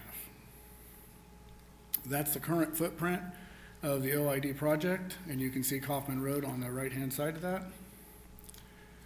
So the portion in red is where the improvements will be done, or they are done, but the pavement's not complete yet, along the west side of the road. And that has curb, gutter, sidewalk, and 1 lift of pavement down right now. And then the light pink is the reimbursable portion. There's a little sliver along the center line, and that is to straighten out the center line of the road so that there's not 2 dog legs in it. Because currently, as I'll show you in this picture, it has to slant over because it's only paved to center line, so the road has to slant over. And this kind of, you can see there's some construction going on right there on the OID property, and that lane's basically taken up. So to keep that straight, we recommended that we would do that little sliver of pavement. That's looking the other way. You can look down Kaufman Road further and see the center line, how it doesn't line up perfectly with that center line. So that will be straightened out and it'll be just like a normal street. But the curb and gutter will not be on 2/3 of the portion on the east side. The original, let me show you real quick. That's a handicap ramp that will have to be replaced because the water, you can see that it's low and settled. I must have missed my picture. Where is it? Oh, you can't see it on there, never mind. Anyway, you see the dirt portion here? If you back up all the way to Gregor, where Tubbs is, that was developed in like the 80s. They put in just 1/3 of that side of Kaufman that we're talking about. So that already has curb, gutter, and sidewalk. We're gonna be paving all the way to that. And then further south will just be a sliver of pavement to keep the center line straight. So the reimbursable work will be funded by the Streets Capital Facility Fund 344, and there is no impact to the general fund. Staff recommends that the City Council adopt a resolution authorizing the interim city manager to execute an improvement reimbursement agreement for the Oakdale Irrigation District Gregor Facility Project in the amount of $282,338.46 to be funded by the Streets Capital Facility Fund, and authorizing the city clerk to file the improvement agreement with the county recorder's office. Any questions? Thank you, Jeff. Any questions from the public? Any comments from the public? Any questions from council? The bottom line here is they're gonna do the work, we're gonna pay them back. Yes. While they're there, instead of us getting our own bids, our own crews, we're just gonna say, hey, you do the work, we're gonna pay you back for this work. Exactly. That's the bottom line And we're here. getting really good prices, by the way. Okay. Any other questions? Can we remove the stop sign on Gregor right there? I second that. Just so you know, that's actually kind of, we put that there as to help slow down people Yes. heading towards that traffic circle Yes. because of a few fatalities that we've had. I know. Not that anyone running from the police at 3 a.m. is gonna obey a stop sign, but anyway, it's worth a shot. So. So this reimbursement situation is different from the past. They've done the work. They're not getting reimbursed for a portion of it, is how Yeah. I understand what you said earlier.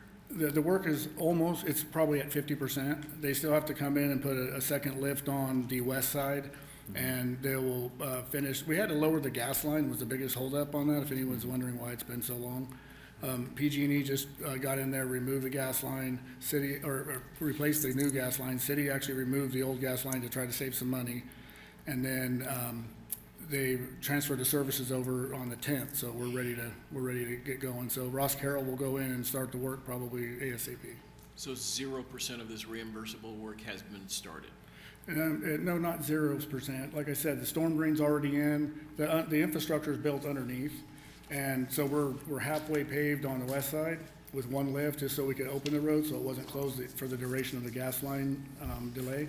So basically, they'll come in, they'll recut the third by the Tubbs place on the east side, and then they'll cut a strip out to make the center line straight, and then they'll put one last lift on the whole thing. So it's about probably 50 to 60% done right now. So they did the work without an agreement that we would reimburse them already? Well, a lot of the stuff, the whole project has a cost that's way exceeds what we're reimbursing them. So they paid for those improvements. Sidewalk, curb and gutter's already in on their side. That's stuff that they would have not got reimbursed for. The water and sewer was put in because it has to be before the road, and they gamble obviously on the storm drain, but that has to go in before they could even put the first lift. So that's where we're at. The answer is yes. Yeah, thanks. All right, thank you. Any other questions? I motion to approve 11.5. Second that. First and a second, roll call, please. Councilmember Gilbert? Yes. Mayor Pro Tem Smith? Yes. Councilmember Patassi? Yes. Councilmember Kettering? Yes. And Mayor Barrios? Yes, this item passes 5-0. Thank you, Colleen. Item 11.6. All right, good evening, Karina. Hello. Good evening, Mayor and members of the council. Tonight, I'm here to talk to you about SB 1 for the fiscal year 25-26. Tonight, we're here asking for consideration of a resolution adopting a list of projects for fiscal year 2025-2026 to be funded by SB 1 Road Repair and Accountability Act of 2017. Senate Bill 1, SB 1, the Road Repair and Accountability Act of 2017, was passed by the legislature and signed into law by the governor in April of 2017 to address significant multimodal transportation funding shortfalls statewide. SB 1 includes accountability and transparency provisions that will ensure local resident awareness of projects funded by SB 1 each year, such as an annual SB 1 project list for City Council consideration. As required by SB 1, the city must adopt a list of all projects or a project proposed to receive funding from the Road Maintenance and Rehabilitation Account, created from SB 1 by resolution, which must include a description and the location of each proposed project, a proposed schedule for the project's completion, and the estimated useful life of the improvement. Staff is recommending to consider using SB 1 funds towards our current city slurry seal plan to prolong the existing condition of those streets included in the plan. The plan is an assembly of city streets in fair to good condition as found in the 2013 and 2022 pavement condition index reports, which are suitable for slurry seal application. So our proposal is for next year's project to be slurry seal area 8. This area would include Bridle Ridge Street starting at Willowwood Drive and east to Branding Iron Street, including Jasmine Court, Dale's Pony Court, Clydesdale Court, Keeso Court, Ranger Court, and Gregor Street. This would be a slurry cape seal, and this typically improves the life of this road 5 to 7 years. We propose that we'll be doing this project in spring or summer of 2026. And here's a better look at what streets and what area this project would entail. All of the red is where we would be performing work. So this would be a big one for the Bridle Ridge area and all the way down Gregor. It should be noted, following bid results, the projects would be brought back for City Council consideration. This project is, again, planned to commence in spring of 2026, once we get warm weather, so spring, early summer, hopefully. Usually after school's out's best. Providing our project list to the California Transportation Commission, as required by SB 1, will enable the city to use SB 1 funding for approved street and road maintenance projects for the fiscal year 25-26. SB 1 revenue is budgeted in City Fund 216. At this time, staff recommends the City Council adopt a resolution adopting a list of projects for fiscal year 25-26 to be funded by SB 1 as required by the Road Repair and Accountability Act of 2017. Any questions? Any comments from the public for Karina? Questions from council? So the list of projects is just, It's just this one One this project. year. Is Ju- Go Just to let council know, I'll be recusing myself from this vote because it does affect where I live.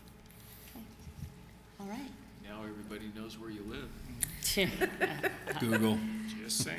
So is this only slurry seal projects? There's no digging up? no digging? No, there will be no resurfacing? underground utility improvements. Not underground utility, but just like if we were gonna re-asphalt or repave a road type of thing, it's only No, this will be slurry? 100% slurry seal with all new striping and just like the one we're about to do 6 and 7. Is there a separate thing like this that does address roads that need to be resurfaced, or not resurfaced, repaved?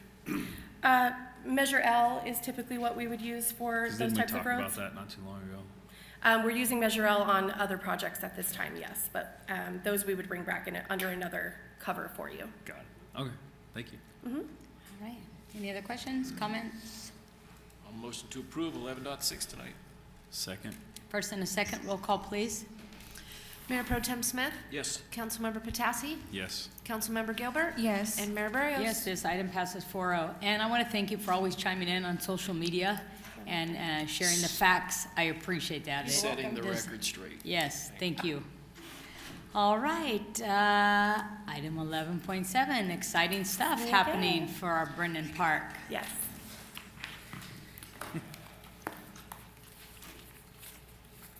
So I'm really excited tonight to get to finally bring this project before the council. Are we waiting for Mr. Smith? I think you went to the restroom. Should we wait? Oh, there he is, okay. Okay, I had something in my eye. oh, sorry. Are you good? Yep. Okay.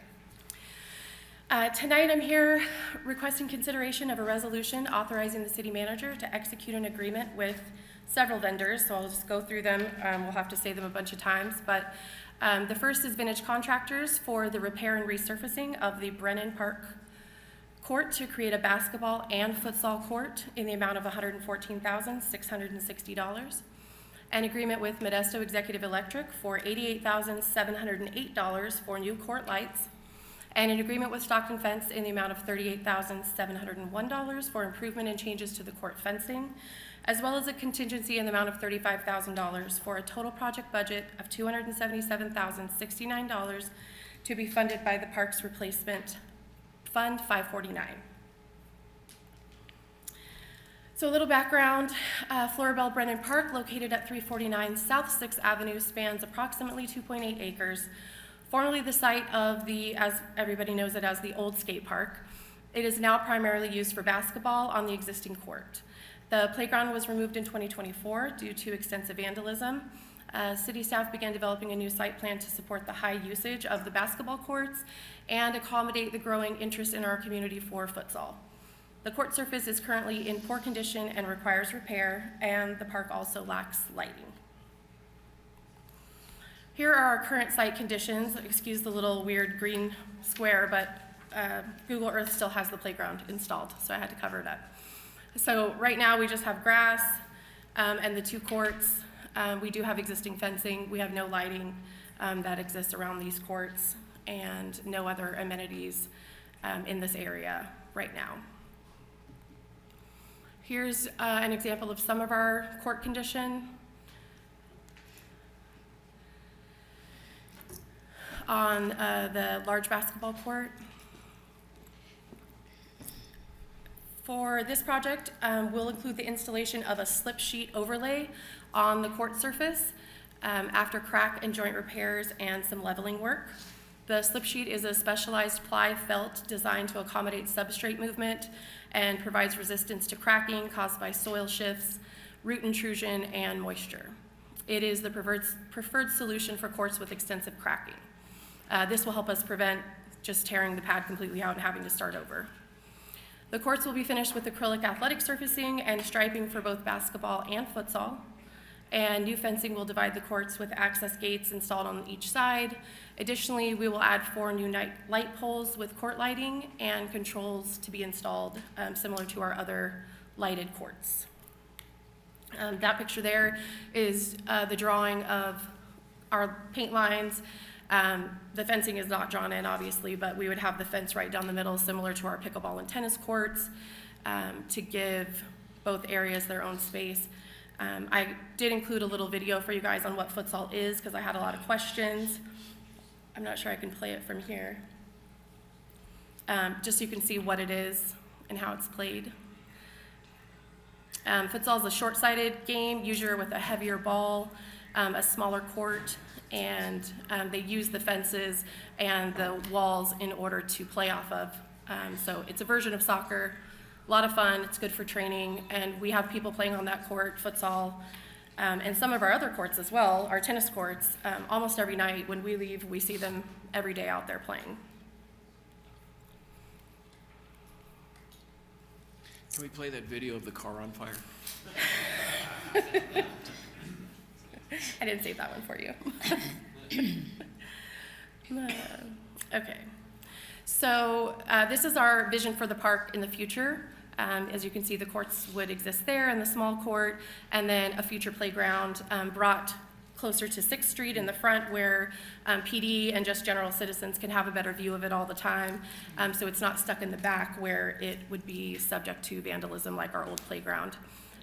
So this is the ultimate vision. A recent new project application in the area of Brennan Park may also be a source of funds for a future playground replacement and added walking path as shown in this drawing.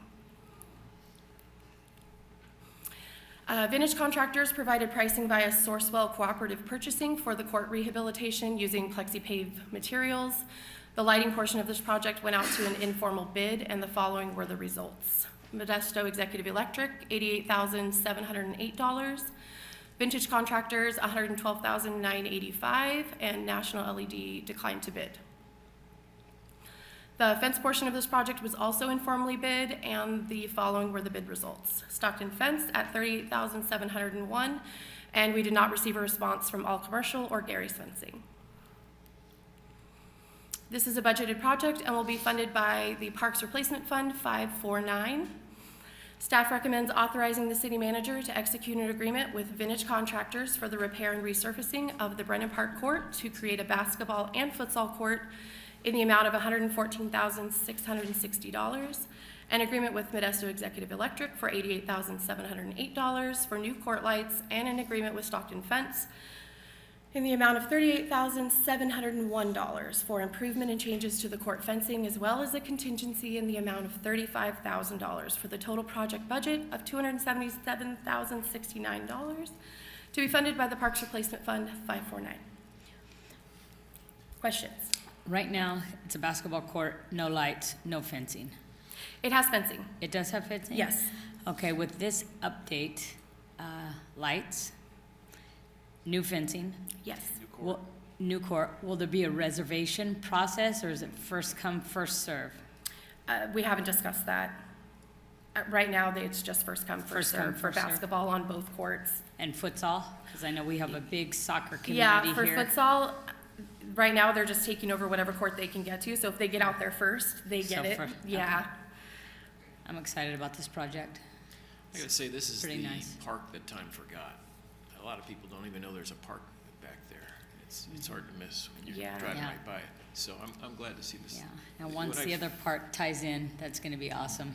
When I first moved to Oakdale, the first house I looked at was literally next door to this park. Oh, yeah. And decided that skate parks were a little too noisy at the time for me. My only concern is Oakdale Fence didn't want to bid on this. Nope, no response. It's kind of strange. Okay. The lighting controls, you mentioned the lighting controls. Players control the lighting, or the city turns them off at 10? The city will turn them off at 10. Okay, so it's an automatic. Automatic. They'll be dusted on. Okay. Any comments from the public? Come on up. Well, as you know, I am a contractor here in town. I've tried several times to exactly address the same thing that you just asked. How do I get to bid on these jobs? Because when I try to bid on these jobs, I get told, you don't have the right insurance. But then when I check into who gets the jobs, whether they're from Stockton, Modesto, Jamestown, whoever, they have less insurance than I do. So I'm trying to figure out, how do we get to that point where I can bid on them? So I appreciate that question. That's a valid Because Oakdale Fence could have bid on this job, I could have bid on this job. It's a big difference. We're right here in the city. And why are we bringing outside contractors into the city and not keeping this money in our city? Thank you. Jerry, what are the insurance requirements right now for the companies that bid? Colleen? It depends on the scope of work, so it varies. So They, for a they provide fence- this certificate of insurance, and I think it's, what's that? What is- All of these projects was $2 million minimum. 2 million, there you go. Okay, thank you. Okay, so when we put, just to clarify, when we put this out to bid, we say, okay, this is the scope of the project, this is the minimum insurance requirements. Yes. Blah, blah, blah, blah, blah. And these Yes. people decide whether or not they're going to submit bids to us. Sure, yeah, they can decide. They also have to be DIR registered and be willing to pay prevailing wage and provide certified payroll. So sometimes that turns some companies off because it's pretty big pain. So there's a list of check marks that they Yes, have to everything is in the abide by. bid document, yes, that tells them, here's all the requirements, this is the work, but then here's all the legal things that you have to meet also. Thank you for the clarification. And how do we get the word out? Does it go on our website? Is Goes there- on our website, and Uh-huh. we also, this one, we had a community meeting, and then we posted it on our social media, and then we also post in Valley Builders Exchange. Every Oh. project that goes out to bid from the city gets posted there. Oh. Yeah. I think I heard you said there was more than one phase and the playground equipment and playground area was gonna happen second, or is it all gonna happen at one time? No, the playground would be a future project. Okay, We're so still it's looking not for all funding for happening. that. Okay. No, this would just be for the basketball and futsal, fencing, lighting, and the court improvement. And do we have a potential turnaround time for this? Because I know it's wanted. It is. The fortunate thing is that these lights are readily available, so we're gonna get started pretty quickly. So we hope about 90 days. Oh, wow. Yeah, if we can get the court company lined up right after our other projects, then yeah, we're gonna be pretty quickly, right before the fall. That's fantastic. Yes. All right, thank you. I The motion. current concrete, the state of the concrete, have you guys tested and looked at it? You guys are confident that that surfacing will work and? Yes, we've been looking at this different, there are cheaper ways to, cover your surfaces for a sport court. But this is the best way for the condition that ours is in without having to completely tear it out. That will give us a longevity. Nice. The bids were listed for the fencing and electrical, but not for the general contractor. Was there? They're not the general, they're just the people who will do the court improvement itself, and they'll paint the lines and put all the plexi pave down. Technically, the city's acting as the general, will manage each contractor, and they provide their services via a source well bid. Great. Okay, thank you. Okay, Thank you. okay. All right, this is an action item. I motion to approve item 11-7. Second that motion? We have a first and a second. Roll call, please. Councilmember Gilbert? Yes. Mayor Pro Tem Smith? Yes. Councilmember Patassi? Yes. Councilmember Kettering? Yes. And Mayor Burrios? Yes, this item passes 5-0. I had a comment. I just heard her say, Bianca Signorelli, I just heard her say sometimes they're posted here, sometimes they're posted there, sometimes on Facebook. I think I would recommend that it's always consistently on the city website where these jobs are, where people, especially local, can go and bid on them, and then you guys would get consistent. I just want consistency for people. They shouldn't have to be going through 3 sites to be looking to put a bid on a job. I Thank didn't get that from her response. I didn't get the sometimes. I got, this is where we post. This is where we post this. We post on our website and Valley Builders Exchange every project. Thank you. So it's always in both places. But you said sometimes the city site too. Sometimes on Facebook, yeah, if we want, if we're doing a community meeting or something like that, but like we did with this one, we'll post it on Facebook too. Yeah, not all of us have access to your site on Facebook. Thank you, Bianca. All right, 11.8. All right, good evening. Good evening. Again. For 11.8, we have the folks from Unwired here to do a presentation, and I'll make the recommendation when they're done. All right, good evening. Good evening, Mayor, council members, city staff. My name is Mark Peterson. I'm with Unwired Broadband. I handle strategic projects for the company. I'd first like to commend you on what is a beautiful city, obviously well managed, and you could tell from the proceedings this evening that there's a real sense of community pride and love here. You've created a place that people obviously want to live, work, and invest. Our company has seen that, and we want to be a part of it. We specialize at Unwired Broadband in building out high-speed internet networks, both fiber optic networks and fixed wireless networks. I'm here tonight to talk to you about a project that we'd like to begin in the city of Oakdale to bring a high-speed internet service via fiber optic cable to the businesses and residents. Colleen? Timing? Oh, sorry. To the businesses and residents of the community. Joining me this evening will be John Majors. He's our VP of Operations. I'll give you a brief overview of the company and what we're all about and what this service would bring to the community.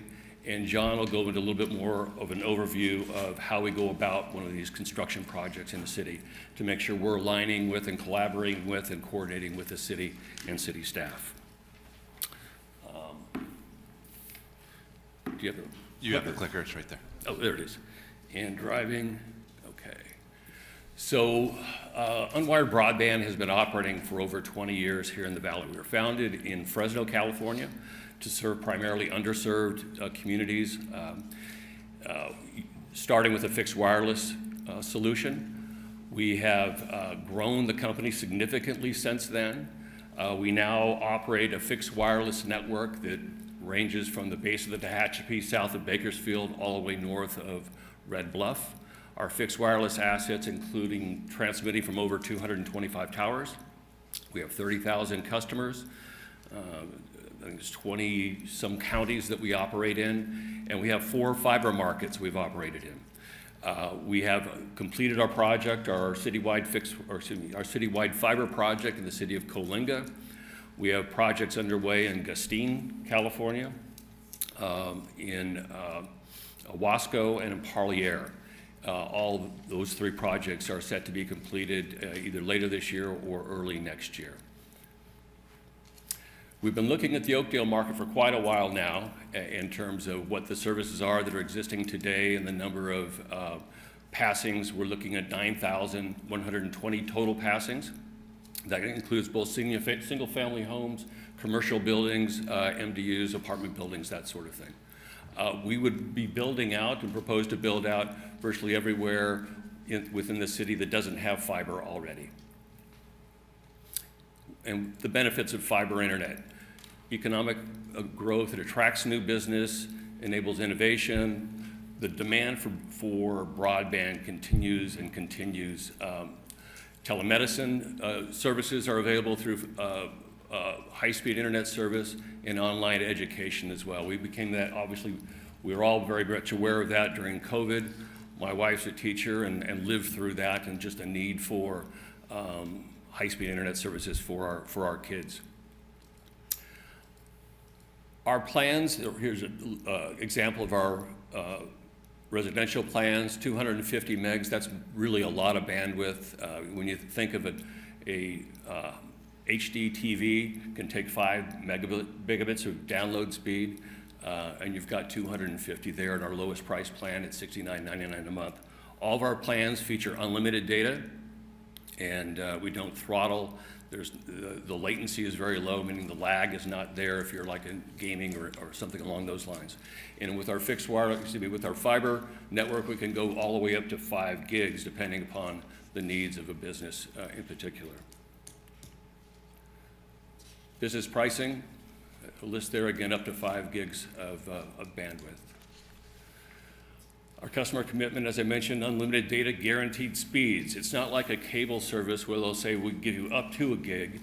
We actually guaranteed the speeds. In a cable environment, multiple users come on at the same time, say at the end of the school day, kids are coming on and gaming, you can see a real reduction in your speeds. with our fiber optic network, we actually guarantee the speeds. We're here in the community, we're here in the valley, this is our home, this is where our employees live. Our customer service center is in Fresno. We are bilingual representatives there, speaking both English and Spanish, and we have terrific NPS scores, if you know what those are, in terms of customer rating of our services, very, very, very high. That's the Net Promoter Score there. It shows you where we are among the highest in terms of telecom providers out there.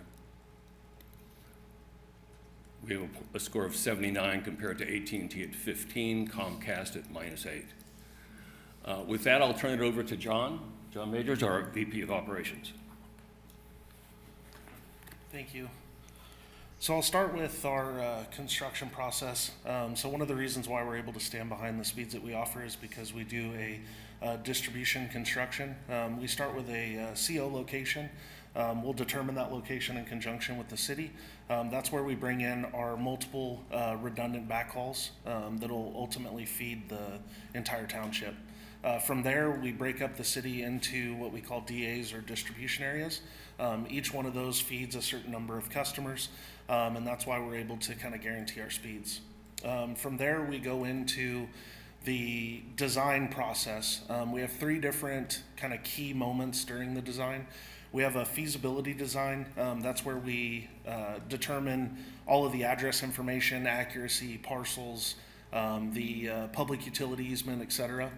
We work in conjunction, starting at the very beginning with the municipality, with the respective utility providers that are in the area.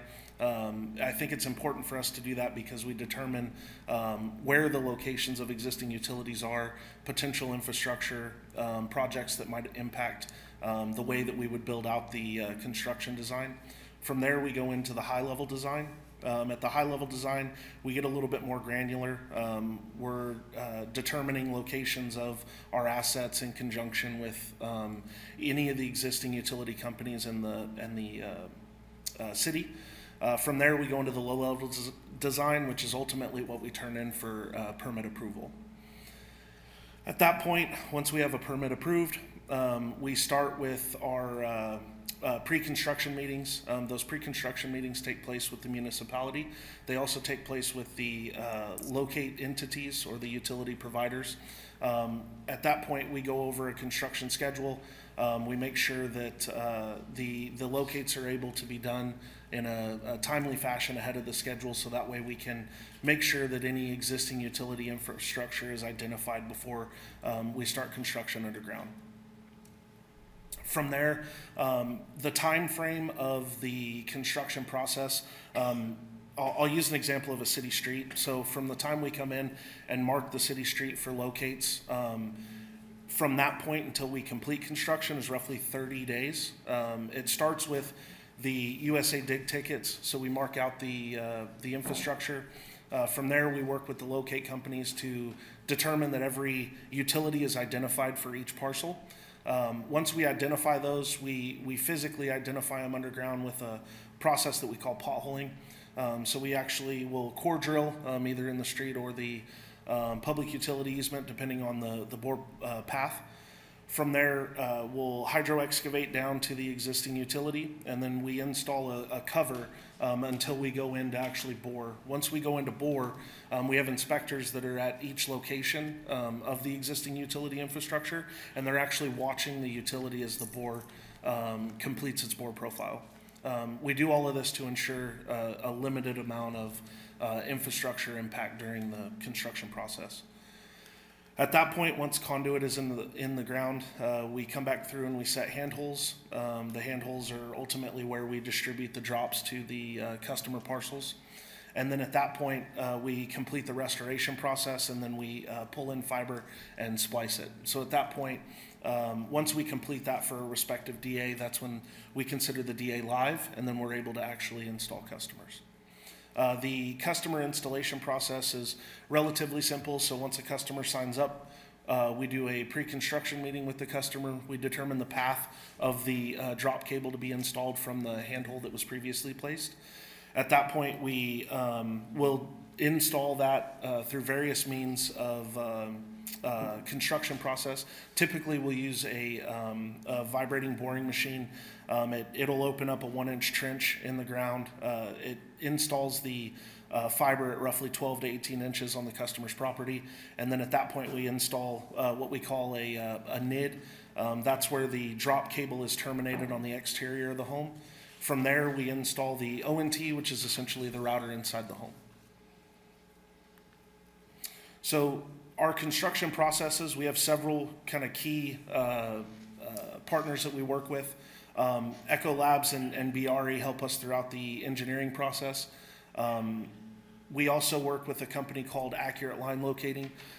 We've worked with them in numerous markets. They have a ton of resources. So an example I'll give is if, let's say that the city doesn't have accurate infrastructure maps for, let's say, the sewage, they can run a camera system through the main line of the sewage to be able to help us identify the laterals. So that way we ensure that as things are being located, we're able to identify them throughout the process to avoid any strikes. We also have 4 different construction partners that we work with: Telcon Services, Crown Engineering, Golden State Utility, and Omni Underground. This is a kind of brief phasing of the phases that I had gone through from pre-construction all the way to completion. And then this is an example of a timeline Gantt chart for how that process works. So the one thing that I think is important to note is that we have separate crews that handle each part of the project, from locating to potholing to underground drilling to the fiber installation and ultimately the restoration.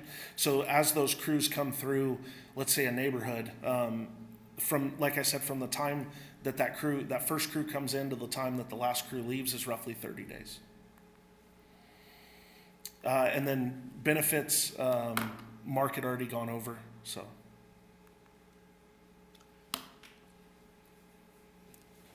Any comments from the public?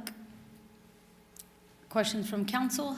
Can you go back to the slide that shows the customer rating chart? Yes, sir.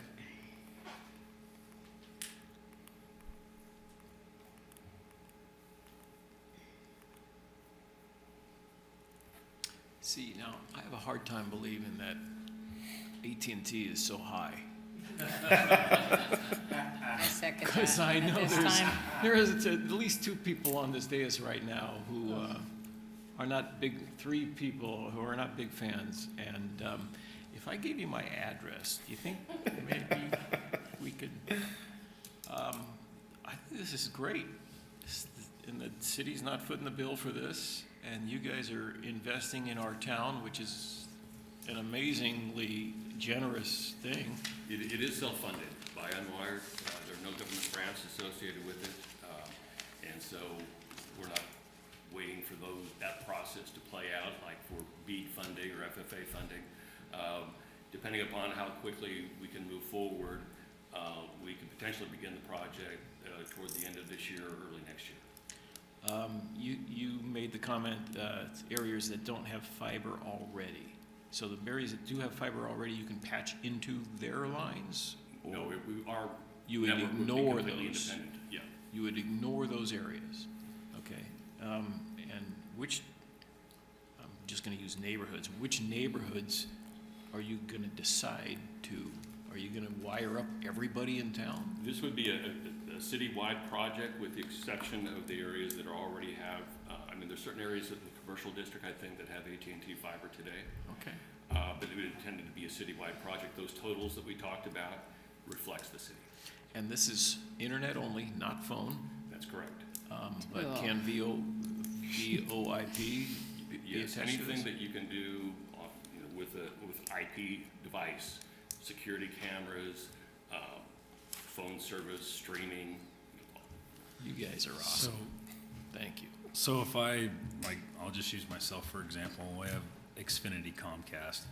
If I were to transfer over to you guys, or are you guys saying you won't move into those neighborhoods that have that services already? It's really going to depend. That's one of the things that we go over in the feasibility design. An example is if there's already a provider in there and they're doing very well, pricing is good, everyone's happy with their service. not. It doesn't make sense for us to move into it. We think that we can compete effectively against cable, to be honest with you, because of the speed issues and the like. But another fiber provider, we would not compete directly with like it, more than likely. But I believe Comcast has a coax solution here in town. Yeah. I don't know. If you see that speed variation, My streaming just is not very fast. then at our that's house. what you've got. I think my connection is 2 tin cans on the end of a long string. We're not afraid of competition. It's just to ensure that we're not building in, redundancy for the city that may not be unnecessary. So that'll be something that we work out in conjunction with the city. Okay, and I think this question may be for the city manager, is this something that is a conversation between the city and the company to determine certain areas that they're not going to go, or they are going to go? Is that a city decision? Is that a unwired decision, or is it a combination of both? That would be their decision on where they end up going, because they still have to follow the same permitting process that anybody else would have to follow. Okay. So it would, basically, we can't mandate that they go in certain areas. So it's going to be up to them where they feel like they can, what's their best business model, and that's for them to decide, not us. So never mind. Thank you. So our intent is to serve as many people as we possibly can. It's not in direct competition with another fiber provider. And we think we can compete effectively against cable, for example. We're very interested in collaborating with the city, getting as much input as we can, helping make sure our goals align with what your goals are for the future of the city. And that's where our interest is. Would you guys eventually service people that are outside of city limits? I know there's a lot of. Potentially. On the east side, we've looked at that. I think that's county out there. There'd be a whole separate permitting process to go through to get permitted out there, but we are looking at that because there are some dense areas. We'd also be interested in any new developments that come online to be made aware of those, so that if those are getting approved by the city and there's trenching going on for utilities, we will put our conduit in there with that trenching as well, if the project just warrants it. And I think we mentioned to Jerry, to the extent that the city is ever looking for connectivity options as well, we were happy to have those conversations. Good So- stuff. Go ahead. Good stuff. Oh, good stuff. So we learned recently that a couple of AT&T towers have been down for months, and they're going to fix them in the coming weeks. And so I thought I was losing my mind with my internet service. What happens if some Joe Schmo accidentally hits one of your fiber? Well, our network is underground. Now, there is a risk there if somebody comes in with a backhoe or something like that. But we, come out quickly and repair that service. Okay. Yeah, an example right now is looking at our coverage map currently. We have crews that deploy throughout the Central Valley, so our response time to any issues to the infrastructure are fairly quickly. And fiber optic is a series of glass, right? Yes, so sir. A break in a line, how long would it take to repair a break in a fiber optic line? Depending on the count and the severity, Yeah. if it's, let's say, worst case scenario, one of our main backhauls that's 144, you're probably looking at 12 hours to repair it 100%. Thank you. And they get notified when, like, USA's before digging or construction. So if there is a hit line, it's on the construction companies to notify any struck lines, and they get out there. Will they be part of that notification process? Yeah. Good question. If they're a stakeholder that's within the USA limit of building, they're on a list that a contractor has, and it was something that I did for 10 years. If there's a strike, then guys in the field let you know. We call all the utility, we report it to USA, and they all get notified. And they have a window they have to come out and repair it in. They will be added to our list. But they We're are on al- that list? Yeah, we're already on it. You're on that list? Yeah, Okay. yeah, If they're in that zone, if they have their facilities with that Yeah, zone. yeah, we're a CLEC, so we're an actual licensed utility. We're licensed by both Yeah. the federal government and the state PUC. So alternately, when a trunk line does get hit, broken, is your monitoring aware of that already, or do you have to wait for the phone call and say? No. Yeah, we have a 24/7 NOC that monitors our network infrastructure. And that's a network operations center. We also have in our core network, we have redundant services. We've got redundant carriers in our part of our backhaul. We also terminate down in Los Angeles on one route and a route up to the Bay Area. This is fantastic, thank you.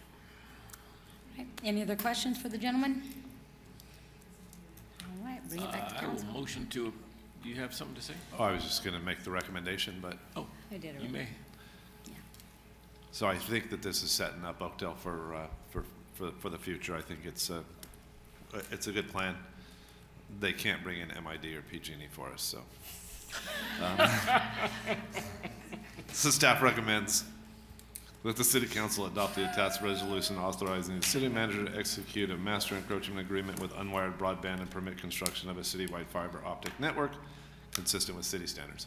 Absolutely. Motion to approve 11.8. I second that. Can I ask one quick question? And this is just my lack of knowledge. Is there a definition of what master encroachment means? I read the whole thing, but I couldn't figure out what master encroachment means. Well, it's basically working in conjunction with them, giving them the ability to encroach on areas and do what they need to do to get the fiber in.